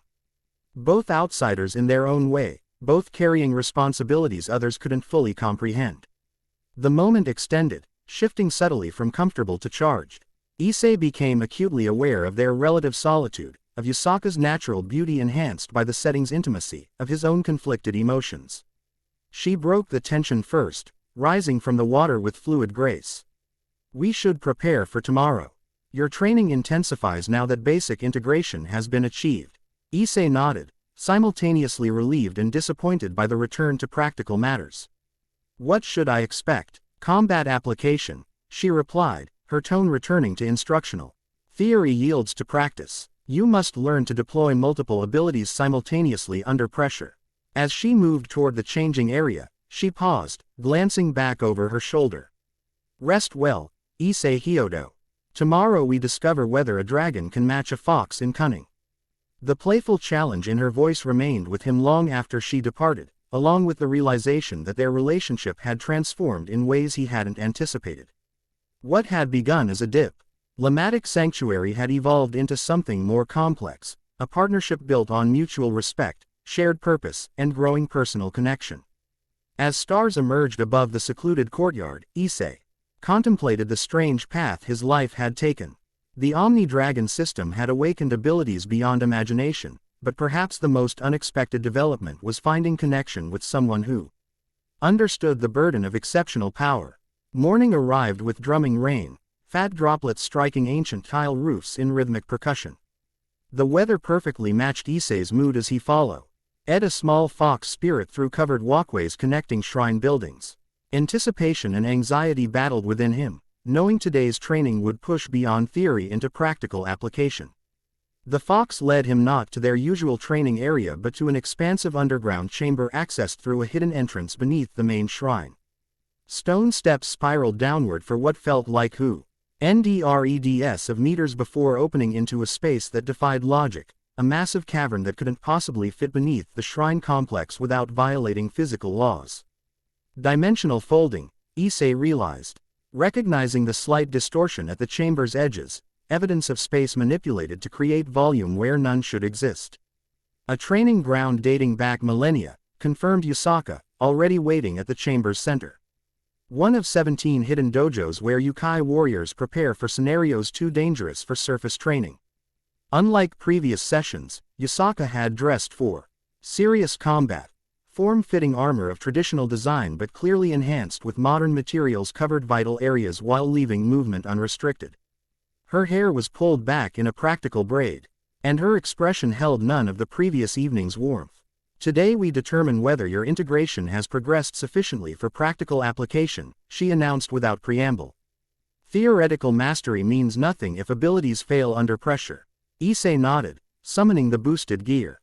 The gauntlet materialized smoothly, its appearance now stabilized into a new form, predominantly crimson but with silver-white veining throughout and a central gem that cycled through 4 distinct colors in harmonic patterns. Harmonic convergence, he called, initiating the balanced energy state he had achieved yesterday. Impressive control, Yusaka acknowledged. Now let's test its resilience. Without warning, she attacked, not with the measured demonstrations of previous training sessions but with lethal intent. Fox fire erupted from her palms in golden streams that divided midair into dozens of separate projectiles, each homing toward Issei from different angles. INCT and training merged as Issei activated the dimensional manipulation he had absorbed. Space bent around him, creating a momentary pocket that diverted the incoming fire. When the pocket collapsed, he had relocated 20 meters leftward, already counter-attacking with a dragon shot modified by Onmyoji principles. Yusaka evaded with supernatural grace, her 9 tails suddenly operating independently, 3 creating defensive barriers, 2 manipulating terrain to provide cover, 4 launching separate attacks. The complexity of her technique demonstrated centuries of combat experience compressed into fluid, efficient movement. Multiple simultaneous operations, she called out while dodging his follow-up strike. Each absorbed power must function independently while contributing to collective strategy. Issei understood the lesson's purpose even as he struggled to implement it. Rather than using one power at a time, he needed to deploy all simultaneously: dimensional manipulation for positioning, null void for defense, draconic energy for offense, onmyoji arts for tactical enhancement. Distributed processing, he declared, the term emerging intuitively as he established new mental architecture. The effect was immediate and dramatic. His consciousness seemed to split into parallel tracks, each handling different aspects of combat while maintaining central coordination. He moved with newfound efficiency, no longer needing to switch between abilities but employing all simultaneously in complementary patterns. Yasaka's approving nod lasted only a microsecond before she escalated, tapping deeper into her power reserves. The chamber's environment responded to her will, gravity shifting in localized pockets, atmospheric conditions altering to create zones of intense heat or freezing cold, light itself bending to create disorienting illusions. Yukai masters manipulate reality's fabric, she explained while maintaining her assault. Your dimensional abilities should evade similar control with sufficient integration. Responding to the challenge, Issei accessed the dimensional gear's deeper functions. Rather than simple teleportation, he explored spatial modification, creating gravity wells that redirected Yasaka's attacks, accelerating his own movements by compressing space between positions, generating defensive pockets where harmful effects couldn't penetrate. Their combat escalated further, moving beyond physical exchange into conceptual warfare. Yasaka deployed illusions that attacked on psychological levels, while Issei countered with null void's ability to negate supernatural effects regardless of type. The chamber's enhanced architecture absorbed collateral energy, preventing damage from increasingly powerful exchanges. Minutes extended to hours, their battle evolving from simple combat demonstration to complex problem-solving exercise. Yasaka continuously introduced new challenges: environmental hazards, temporal distortions, energy drain, fields, forcing Issei to adapt his integrated abilities to unprecedented scenarios. Throughout the grueling session, Issei noticed something unexpected: genuine enjoyment in Yasaka's expression. Beneath the strict instructor facade, she appeared to be having fun. The observation momentarily distracted him, creating an opening she immediately exploited, binding him in foxfire restraints that neutralized movement. Distraction equals defeat, she admonished, though her eyes held a spark of amusement. Your integration progresses admirably, but combat awareness remains inconsistent. With a gesture, she released him from the bindings. Both combatants showed evidence of exertion. Issei's training clothes were singed in multiple places, while perspiration dampened Yasaka's braid. You're enjoying this, Issei observed. Catching his breath, something flashed across her features, surprise followed by what might have been embarrassment. Combat with worthy opponents provides valuable assessment opportunity. And entertainment, he added boldly, remembering their more casual interaction from the previous evening. When was the last time you could fight all out without worrying about killing your opponent? Her composed expression cracked slightly, revealing a genuine smile. Perceptive again. Few beings can withstand Kyuubi combat at higher levels. Holding back becomes tiresome. Then don't, Issei challenged, standing straighter despite his fatigue. I need to know my actual limits, not just theoretical thresholds. Yasaka studied him thoughtfully, nine tails swaying in contemplation. You're certain? True Kyuubi power isn't merely stronger, it operates on different conceptual principles than most supernatural energy. I'm certain, he confirmed, reinforcing his integrated state in preparation. Very well, she stepped back, creating distance between them. Observe true Yukai manifestation. The transformation began subtly, her golden eyes shifting to pure amber without whites or pupils. Her nine tails taking on ethereal quality as they expanded to twice their previous size. The chamber's air grew heavy with spiritual pressure as ancient power awakened fully rather than in measured portions. In ancient times, powerful Yukai were worshipped as gods, she explained, her voice resonating with harmonic undertones that hadn't been present before. Not from vanity or deception, but because our essence connects directly to nature's fundamental laws. The demonstration accelerated. Yasaka's form blurred at the edges, simultaneously physical and Ritual as reality accommodated her unleashed nature. Fox fire no longer emanated from her palms but existed as her constant companion, wreathing her form in golden flames that burned without consuming. Impressive, Issei acknowledged, genuinely awed by the display while assessing tactical implications. Her answering smile revealed elongated canines. You haven't seen anything yet. What follow? Ed tested every aspect of Issei's integrated abilities and pushed beyond what he had believed possible. Yusaka's attacks operated on multiple dimensional planes simultaneously, requiring him to defend in realities he could barely perceive. Her illusions penetrated even null-void defenses by targeting the spaces between thoughts rather than thoughts themselves. Her speed transcended conventional movement, appearing as omnipresence rather than velocity. Issei adapted through necessity and innovation. When conventional defense failed, he discovered he could temporarily absorb incoming energy through the Omni-Dragon system, processing hostile power before redirecting it. When direct perception proved inadequate, he established sensory networks using onmyoji principles to monitor multiple spatial coordinates simultaneously. When physical movement couldn't match her speed, he created localized temporal distortions that effectively enhanced his reaction time. Their battle transformed the Aning chamber, reality itself becoming malleable under their combined influence. Sections of floor transmuted into different elements, wall surfaces rippled with dimensional instability, and the artificial sky above them cycled through cosmic phenomena that mirrored their exchange. Throughout this escalating engagement, Issei noticed something unexpected. Yusaka was smiling. Not the composed, diplomatic smile she showed the world, but something genuine and fierce, the expression of someone experiencing true freedom after long constraint. Understanding dawned. As Kyoto's guardian and faction leader, Yusaka constantly restrained her true nature. Political necessity and protective responsibility required perpetual control, denying expression of her fundamental essence. Their battle provided our opportunity to exist without restraint, to be fully herself without consequences. This realization created unexpected connection between them.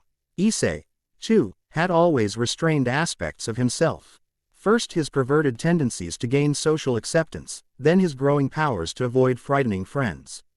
Both existed under constant self-imposed limitation. The shared understanding manifested in their combat, exchanges becoming less adversarial and more collaborative, each presenting challenges the other met with innovative solutions. Their battle evolved into something resembling dance, complex, occasionally dangerous, but fundamentally harmonious. Hours passed unnoticed until Yusaka finally called a halt, both combatants breathing heavily at opposite ends of the transformed chamber. The space between them bore evidence of their exchange, sections transmuted into different materials, pockets where physics operated under alternative rules, areas where reality itself appeared slightly unraveled. Sufficient for today, Yusaka announced, her form gradually returning to its more controlled manifestation. Your integration exceeds expectations. Issei deactivated the boosted gear, suddenly aware of bone-deep fatigue that had been masked by adrenaline and focused concentration. That was educational. A ghost of her battle smile remained. Indeed, you adapted to true Yuka. I power more effectively than anticipated. Few beings outside our hierarchy have witnessed such demonstration and remained conscious, much less responsive. They walked together toward the chamber's exit, the training ground gradually resetting to its original configuration behind them, reality knitting itself back together as embedded enchantments restored baseline conditions. Thank you, Issei said quietly as they ascended the spiral staircase. Yusaka glanced at him quizzically.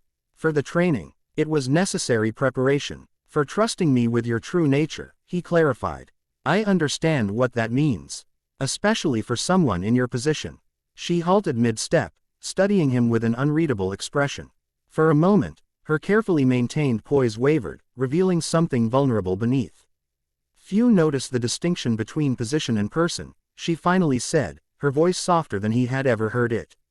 Fewer still recognized the cost of their perpetual separation. It must be exhausting, Issei offered, being Kyoto's guardian every moment of every day for centuries. It is necessary, she replied simply, resuming their ascent. Responsibility accompanies power inevitably, a lesson you now face as well. They emerged into late afternoon sunshine, the earlier rain having cleared to reveal crystal skies. Shrine attendants approached immediately, bearing messages requiring Yasaka's attention and reports from Yukai sentries stationed throughout Kyoto. Rest and recover, she instructed Issei as duties reclaimed her.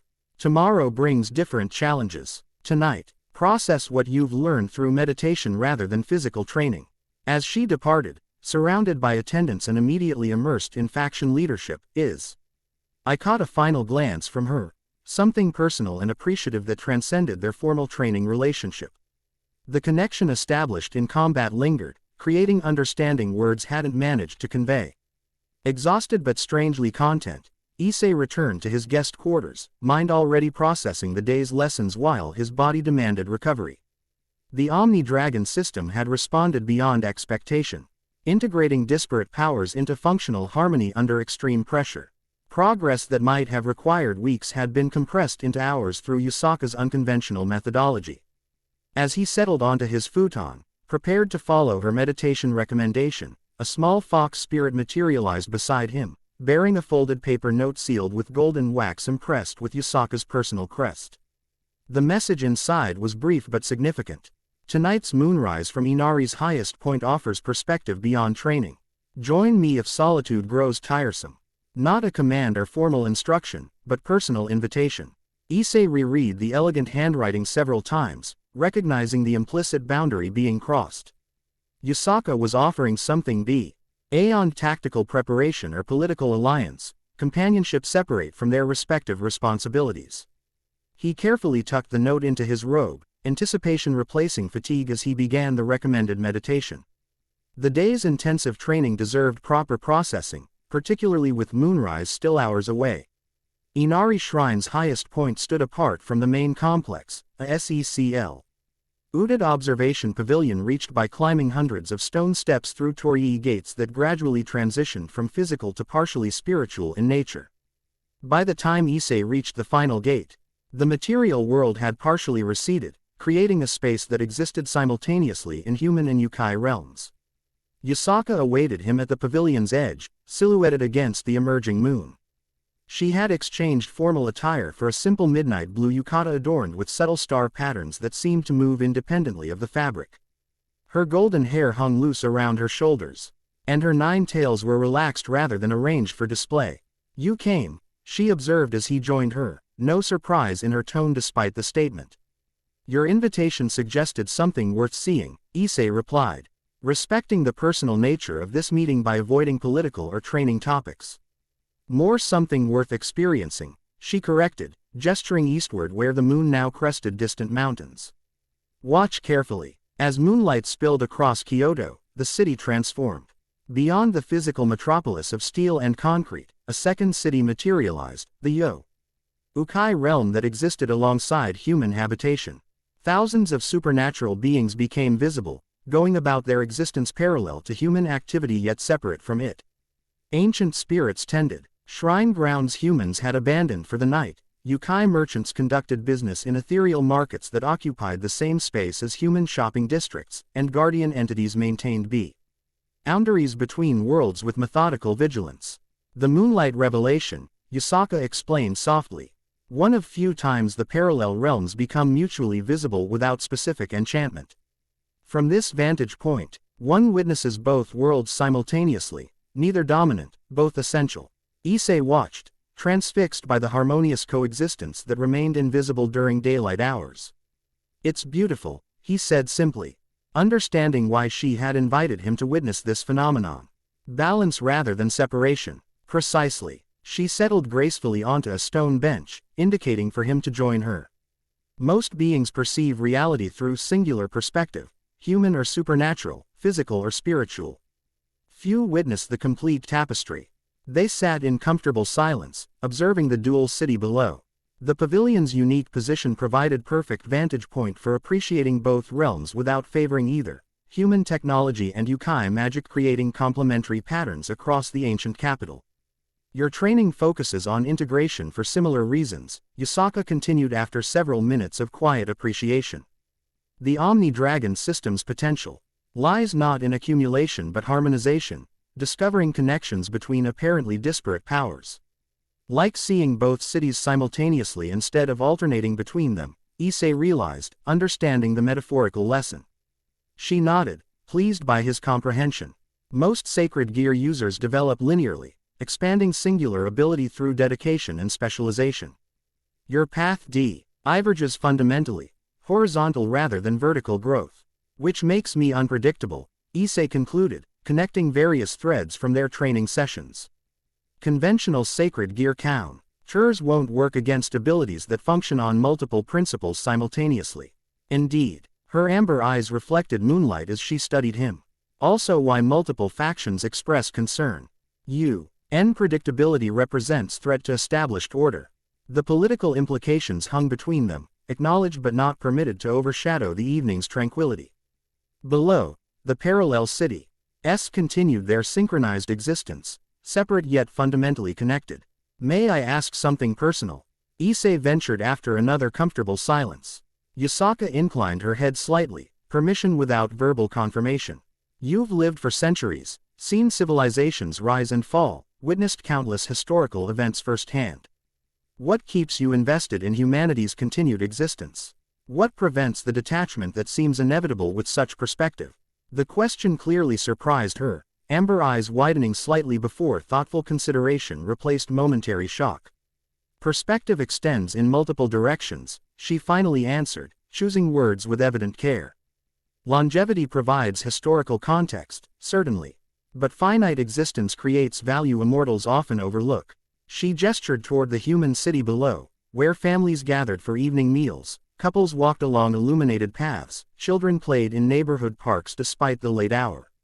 Humans experience urgency immortals forget, the precious weight of limited time. This urgency generates innovation, passion, commitment immortals rarely match. You transform constraint into creation precisely because you cannot wait centuries for gradual change. The insight revealed unexpected depth to her worldview. Not condescension toward human brevity but genuine appreciation for its consequences.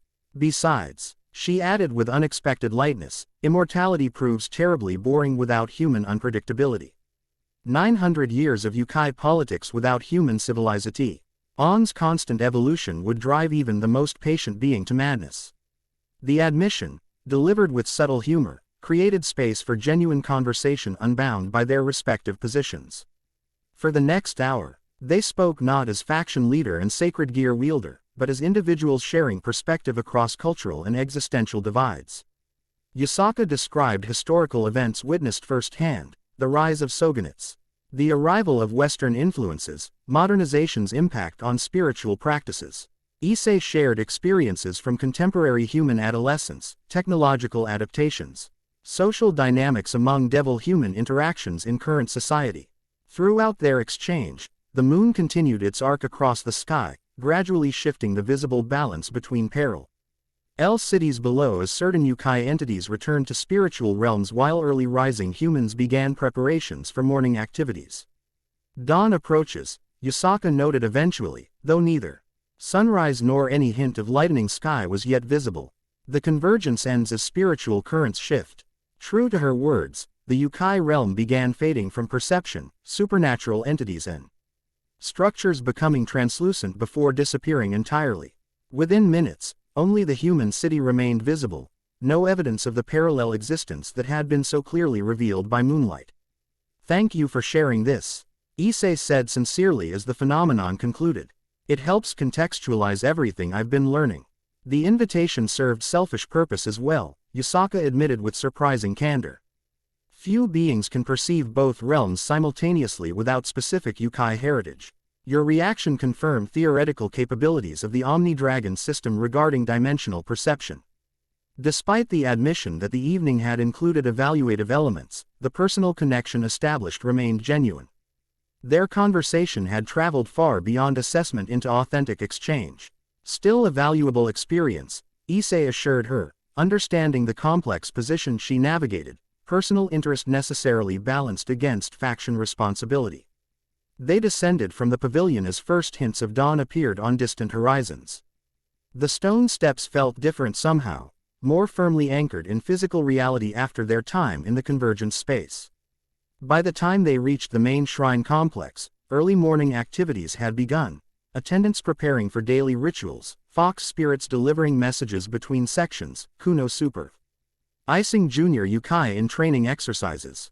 Today's schedule includes practical application in urban environments, Yusaka informed him, their relationship shifting back toward formal training parameters as others came into view. Your control has proven sufficient for field testing.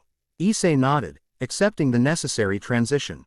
I'm ready. Her expression softened momentarily, visible ONL. Why to him before her public persona fully reasserted itself. Indeed you are, more than you realize. With that cryptic assessment, they separated, Yusaka toward administrative responsibilities, Issei T.'s morning meal and preparation for the day's training. Yet something fundamental had shifted between them during the night's shared experience, mutual understanding that transcended formal alliance or temporary sanctuary. As Issei prepared for the day ahead, he reflected on this evolution with mixed emotions. Their connection had developed naturally through shared purpose and genuine compatibility rather than artificial circumstance. Yet complications remained. Her position as faction leader, his existing relationships with Rias and the Grimoire household, the uncertain future created by the Omni-Dragon system's emergence. Before he could fully process these implications, an attendant arrived with urgent summons. Rather than the scheduled urban training, immediate presence was requested in Yusaka's strategic chamber. Something had changed, requiring adaptation of their carefully constructed timeline. Yusaka's strategic chamber combined ancient and modern with seamless integration, traditional architectural elements housing advanced technology and magical monitoring systems. Three-dimensional projections displayed Kyoto's layered realities, while enchanted scrolls automatically transcribed information from field agents throughout the region. The Kyuubi leader stood at the chamber's center, surrounded by senior advisors and security personnel. Her expression conveyed controlled concern rather than alarm. Though tension radiated from rigid tail positioning. Circumstances have accelerated, she announced when Issei entered. Multiple sacred gear wielders have been entering Kyoto's outer wards within the past hour. Their energy signatures match Chaos Brigade tactical patterns. A fox spirit operator manipulated control panels, bringing enhanced focus to specific map sectors. Red indicators appeared at various entry points surrounding the city, far too many for coincidental distribution. Coordinated infiltration, Issei observed, immediately grasping the implications. They're preparing another operation. Precisely. Yusaka gestured toward temporal indicators. Pattern suggests precisely timed convergence rather than random incursion. Previous ATA, CK targeted dimensional boundaries, this appears focused on physical infrastructure. The projection shifted to highlight key locations throughout Kyoto, transportation hubs, power distribution centers, water purification facilities, and communication nexuses. Each showed subtle signs of energy disturbance indicating supernatural tampering. They're laying groundwork for systematic destabilization, explained a senior Yukai security officer. Attempting to disable city functions simultaneously to create panic and overwhelm emergency response capabilities. Issei studied the pattern, recognizing implications immediately. They're forcing my involvement, creating a situation where I must engage directly rather than continue controlled training. Yusaka nodded grimly. Tactical assessment concurs. Enemy intelligence somehow tracked your progression timeline and moved to interrupt before complete integration.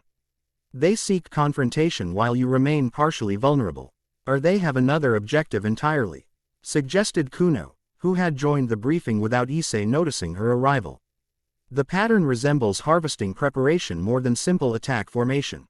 Her observation shifted the projection's analytical parameters, revealing new significance to the infiltrators' positioning. Each had established position near locations with historical spiritual significance, ley line intersections, ancient shrines, power spots documented in esoteric records. The child perceives correctly, confirmed an elderly Yukai advisor. This formation mirrors ancient yokai hunting configurations, designed to flush supernatural prey from protective sanctuaries into predetermined containment zones. Understanding dawned across multiple faces simultaneously. They're not attacking the city, Issei realized. They're creating a sacred gear trap with the entire metropolitan area as bait. Specifically calibrated for you, Yusaka confirmed, manipulating the projection to reveal energy signature analysis. Each infiltrator carries artificial sacred gear technologies similar to those you previously absorbed, but modified with addition of tracking resonance tuned to your current integration state.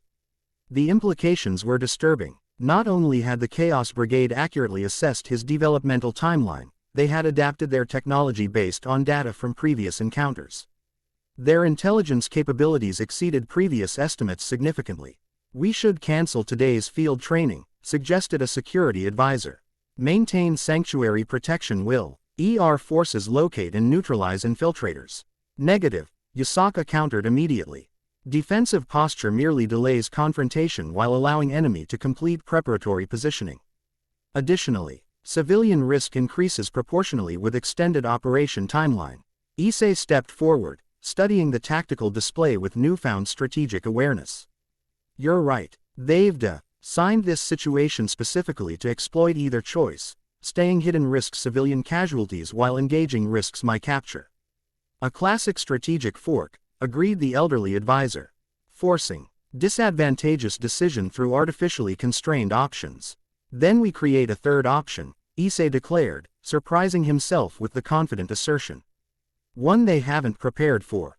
All eyes turned toward him expectantly. Months ago, such attention would have intimidated him into awkward mumbling. Now, integrated sacred gear energies provided clarity and confidence that transcended his former limitations.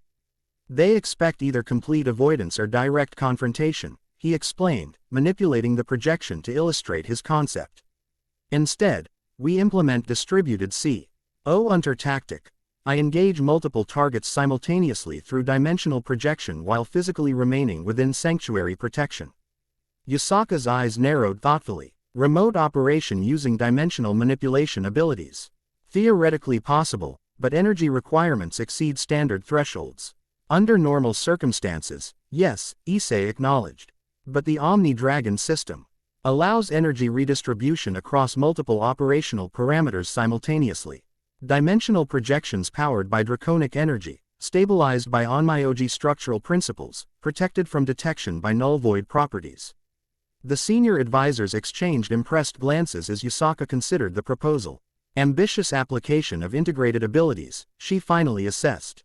"Success probability, 60% for neutralization of immediate threats," Issei estimated honestly. 85% for identification of controlling parameters behind the operation. "Near certainty foe are disrupting their established timeline without exposing myself to direct capture attempt." His confident assessment, backed by tactical reasoning rather than bravado, clearly impressed the Yukai leadership. Even Kuno regarded him with newfound respect, her initial skepticism replaced by thoughtful consideration. "Proceed with preparation," Yusaka authorized after brief consultation with senior advisors. "Security Division will coordinate intelligence support while maintaining perimeter containment. Infiltrators must believe their operation proceeds undetected until countermeasures activate."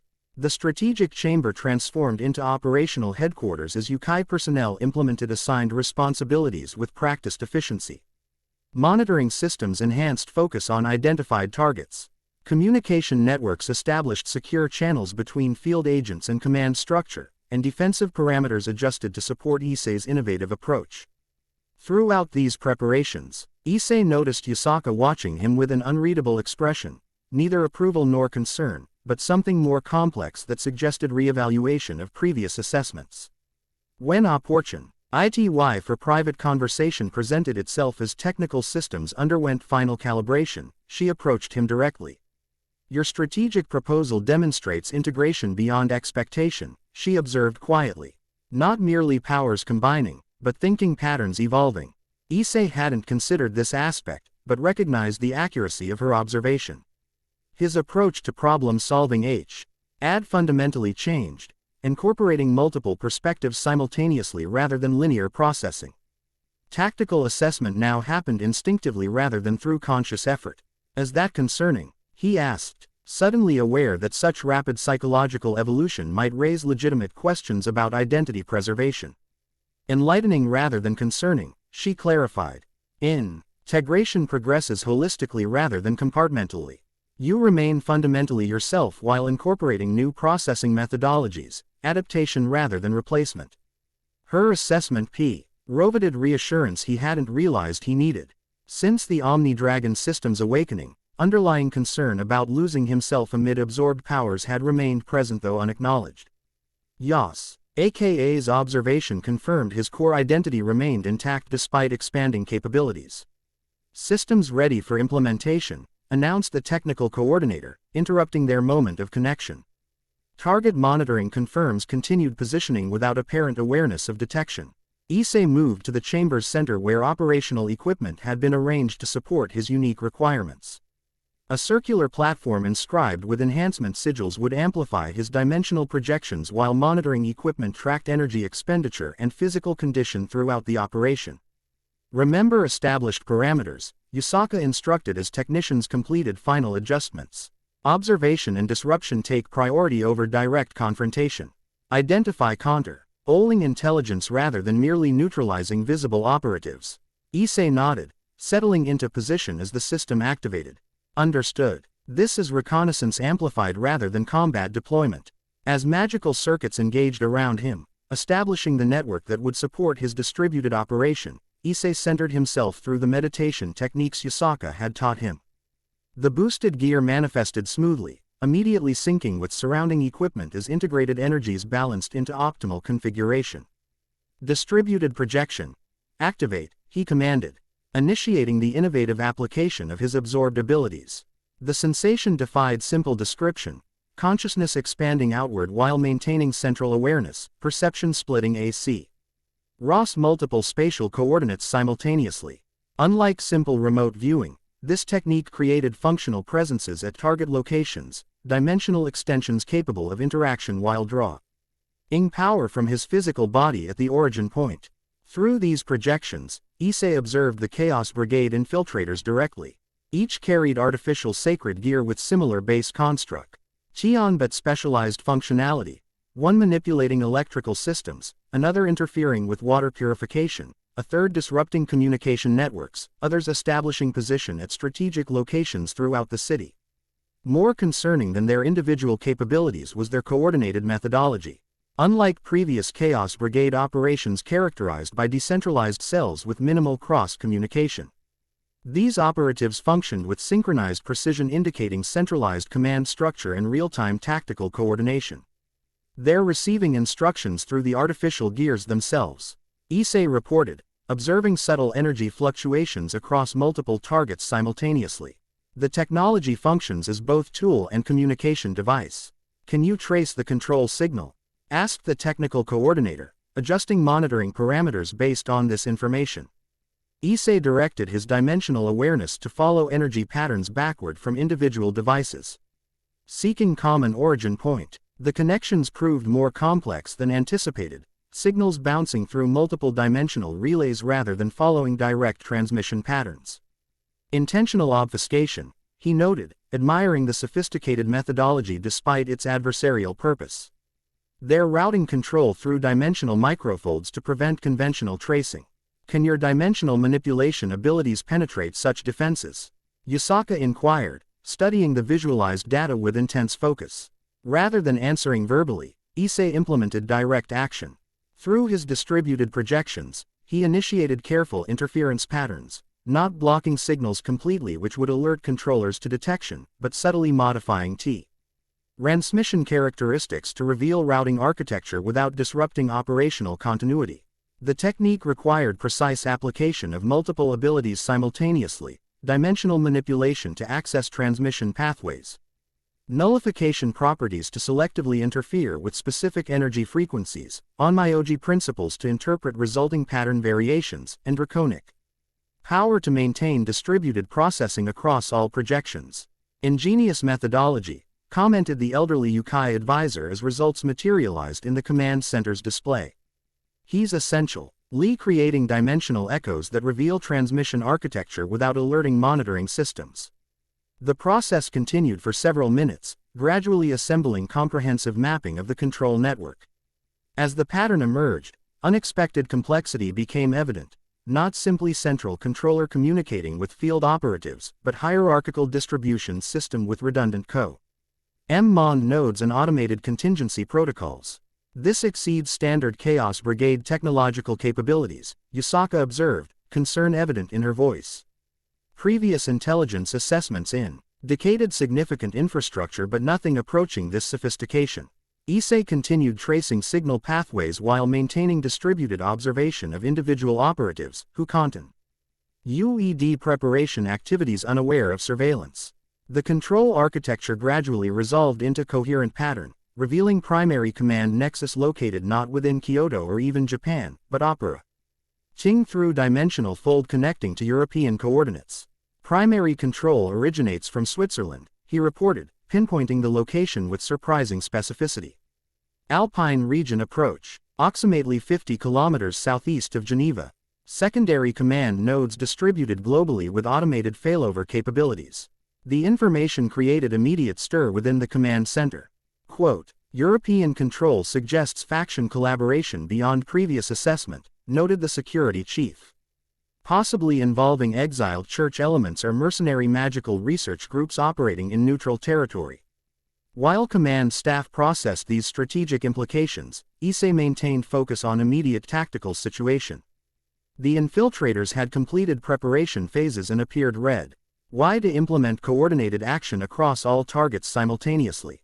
Countdown sequencing had initiated within their communication network, suggesting operational execution would begin within minutes. They're moving to active phase, he announced, shifting attention back to local threats. Synchronizing activation protocols across all devices. Yusaka made immediate decision. Transition from observation to intervention. Neutralize immediate threats to civilian infrastructure while maintaining intelligence collection on command structure. With authorization established, Issei adapted his dimensional projections from passive observation to active intervention. Rather than materializing physically at target locations which would alert the control system, he implemented subtle dimensional manipulation to create localized disruption fields around each artificial sacred gear. The technique required precise application, establishing dimensional boundaries that isolated devices from our control network without alerting operatives to the intervention. By creating microscopic spatial distortions around critical components, he effectively placed each device in dimensional bubbles, WH. Air time progressed differently than surrounding space. From the operatives' perspective, their equipment continued functioning normally, displays indicated proper operation, status lights maintained expected configurations.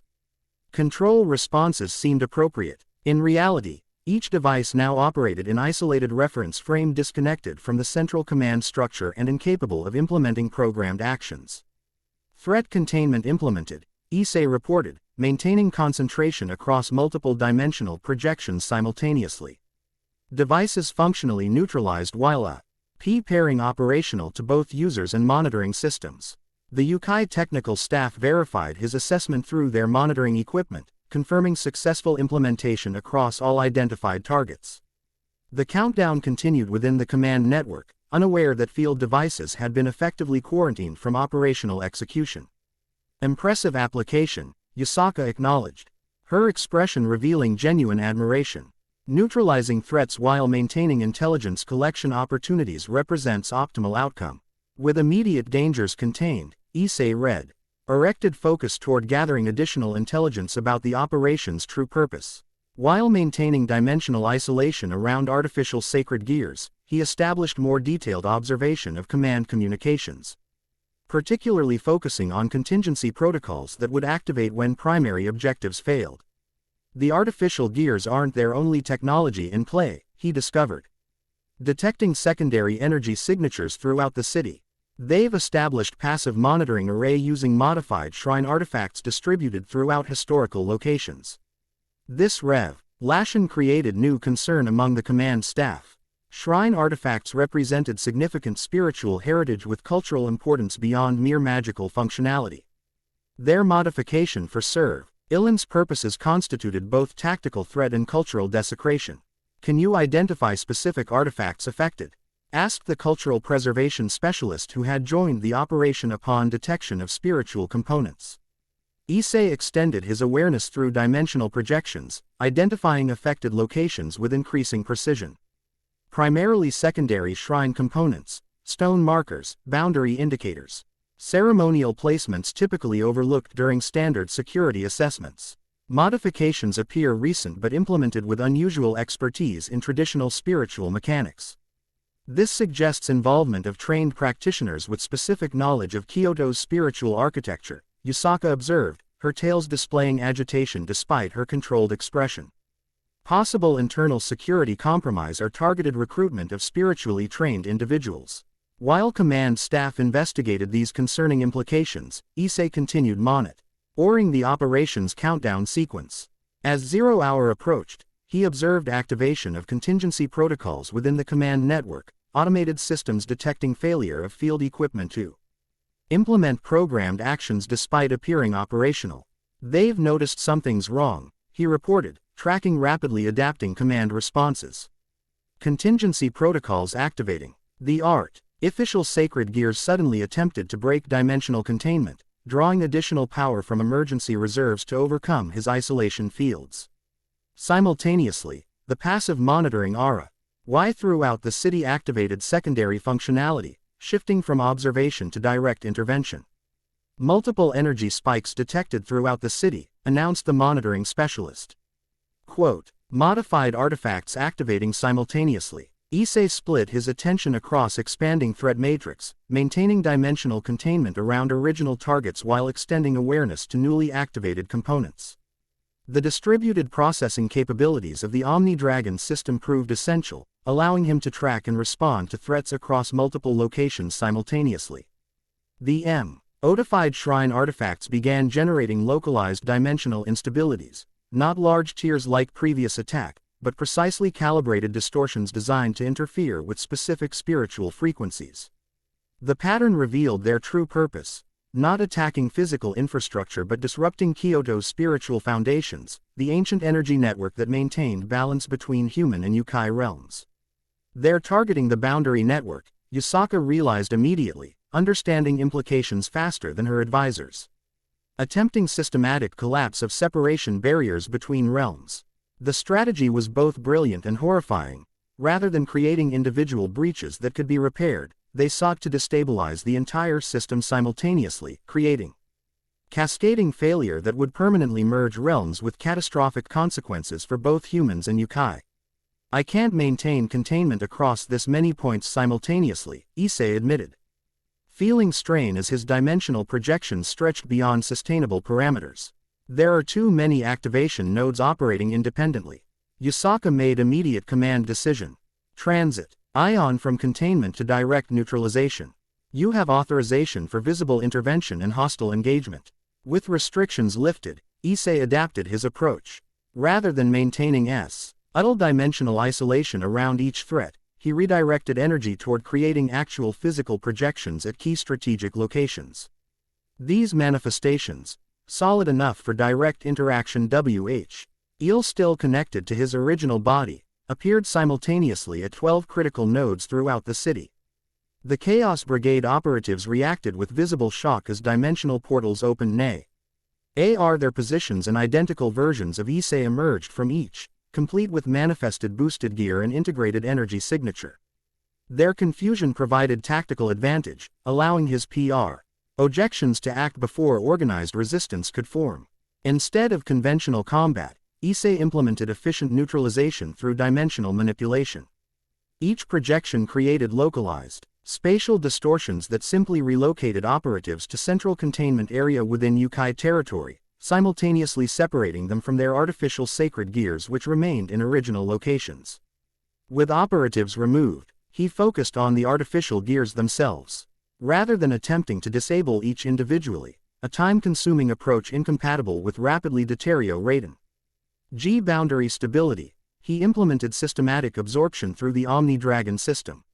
This technique differed from previous absorptions. Instead of directly contacting each device, he established resonance field through his projections, creating harmonic connection between the boosted gear and artificial sacred gears across multiple locations simultaneously.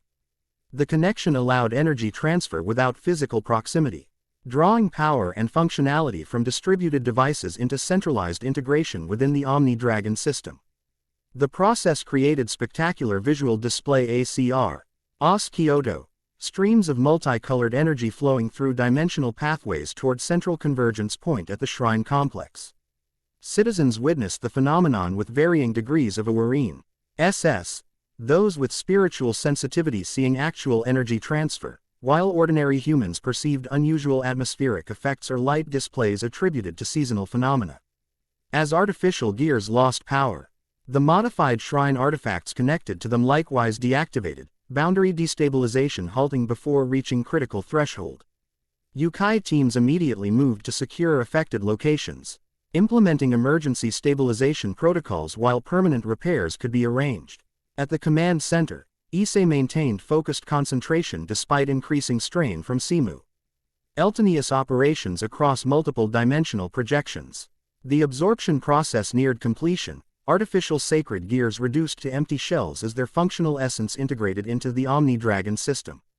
Unlike previous individual absorptions, this mass integration created unique challenges, multiple technological signatures attempting simultaneous incorporation rather than sequential processing.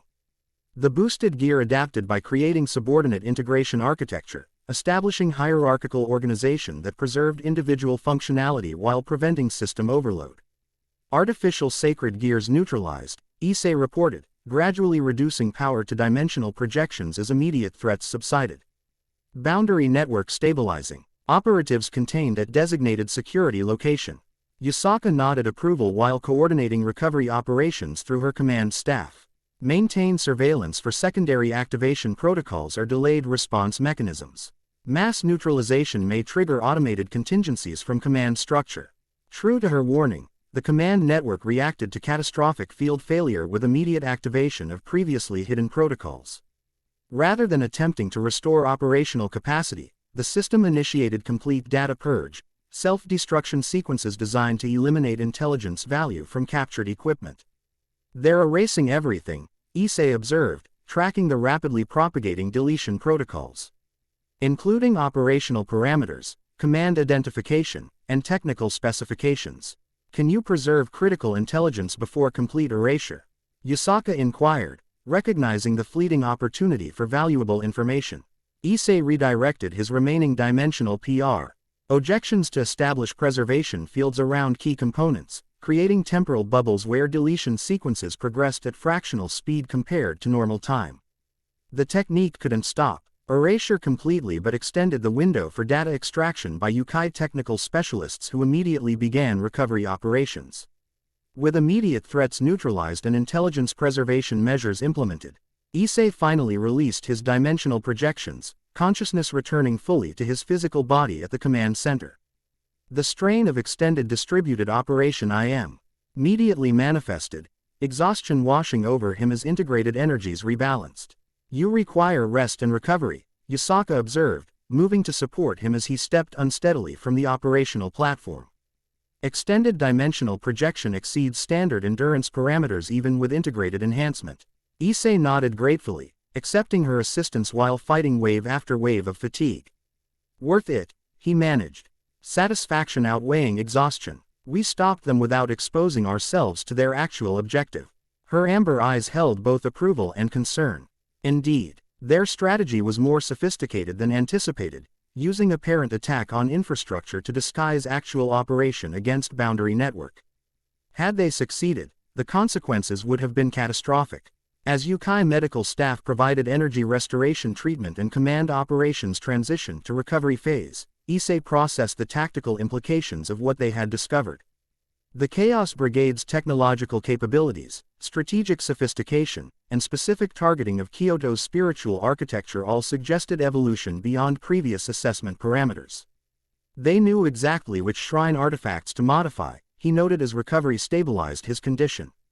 That requires insider knowledge of Kyoto's spiritual foundation, information not readily available even to most supernatural beings. Yusaka's expression darkened, a concerning observation requiring thorough investigation. Traditional knowledge of boundary architecture remains closely guarded among senior Yukai leadership. Operational access to such information suggests high-level compromise. Before further discussion could develop, the command center's alert system activated, proximate Y warnings indicating unauthorized dimensional transit near shrine perimeter. Security displays showed localized distortion forming at main entrance, characteristic energy signature suggesting neither devil nor angel origin. Boundary breach at primary access point, reported the security chief. Unknown entity attempting forced manifestation despite active protection barriers. Yusaka immediately shifted to defensive posture. Nine tails flaring with combat energy. Implement containment protocols. All non-essential personnel evacuate to secondary positions. Despite his fatigue, Issei summoned the boosted gear again. Prepared to defend against this new threat despite energy reserves depleted from extended operations. The dimensional distortion at the entrance expanded despite containment efforts. Reality itself seeming to protest as something forced its way through established barriers. The manifestation completed with blinding flash of silver-white light. When visibility returned, a single figure stood within the dissipating energy field, a woman of striking appearance whose very presence seemed to distort surrounding space. Flowing white hair with subtle blue highlights framed aristocratic features, while eyes of impossible violet surveyed the command center with analytical intensity. Her attire defied easy categorization, neither modern nor ancient, combining elements of formal academic dress with structural components resembling technological enhancement. Most notable, however, was her aura, neither devil nor angel yet somehow incorporating aspects of both, overlaid with something entirely different that resonated with certain frequencies of Issei's absorbed sacred gears. Fascinating response time, she observed, her accent suggesting French origin despite perfect Japanese pronunciation. Your detection systems identified my approach despite 7-layer conceptual masking. Most impressive, Lady Yusaka. Yukai security personnel maintained defensive positions surrounding the intruder, though something in their posture suggested uncertainty about effectiveness against this particular entity. Yusaka herself remained outwardly calm despite obvious intrusion into her sovereign territory. Unauthorized manifestation within Yukai sovereign territory constitutes diplomatic violation, she stated formally, though her tone suggested recognition rather than genuine surprise. Identify yourself and state your purpose, traveler.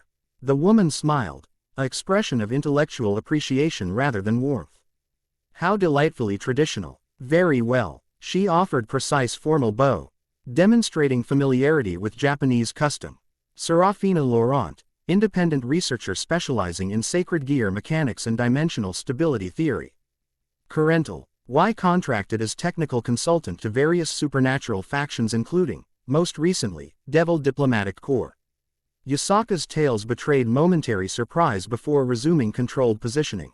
The Devil delegation's assigned specialist. You weren't expected for another 2 days.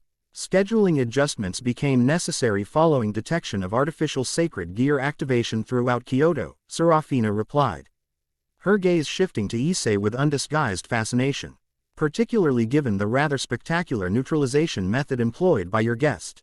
The implication was clear. She had been monitoring the entire operation despite supposedly being in devil territory.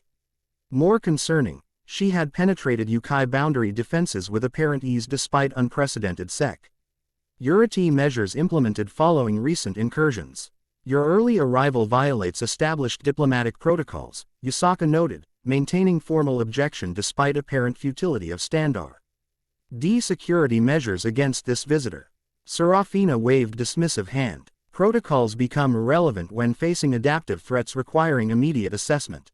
The mass absorption phenomenon exhibited by Issei Hyodo represents significant evolution in the Omni-Dragon system's operational parameters, theoretical possibilities becoming practical applications at accelerated timeline. The end. I hope you enjoyed this episode. Remember to subscribe and like this video. See you in the next video.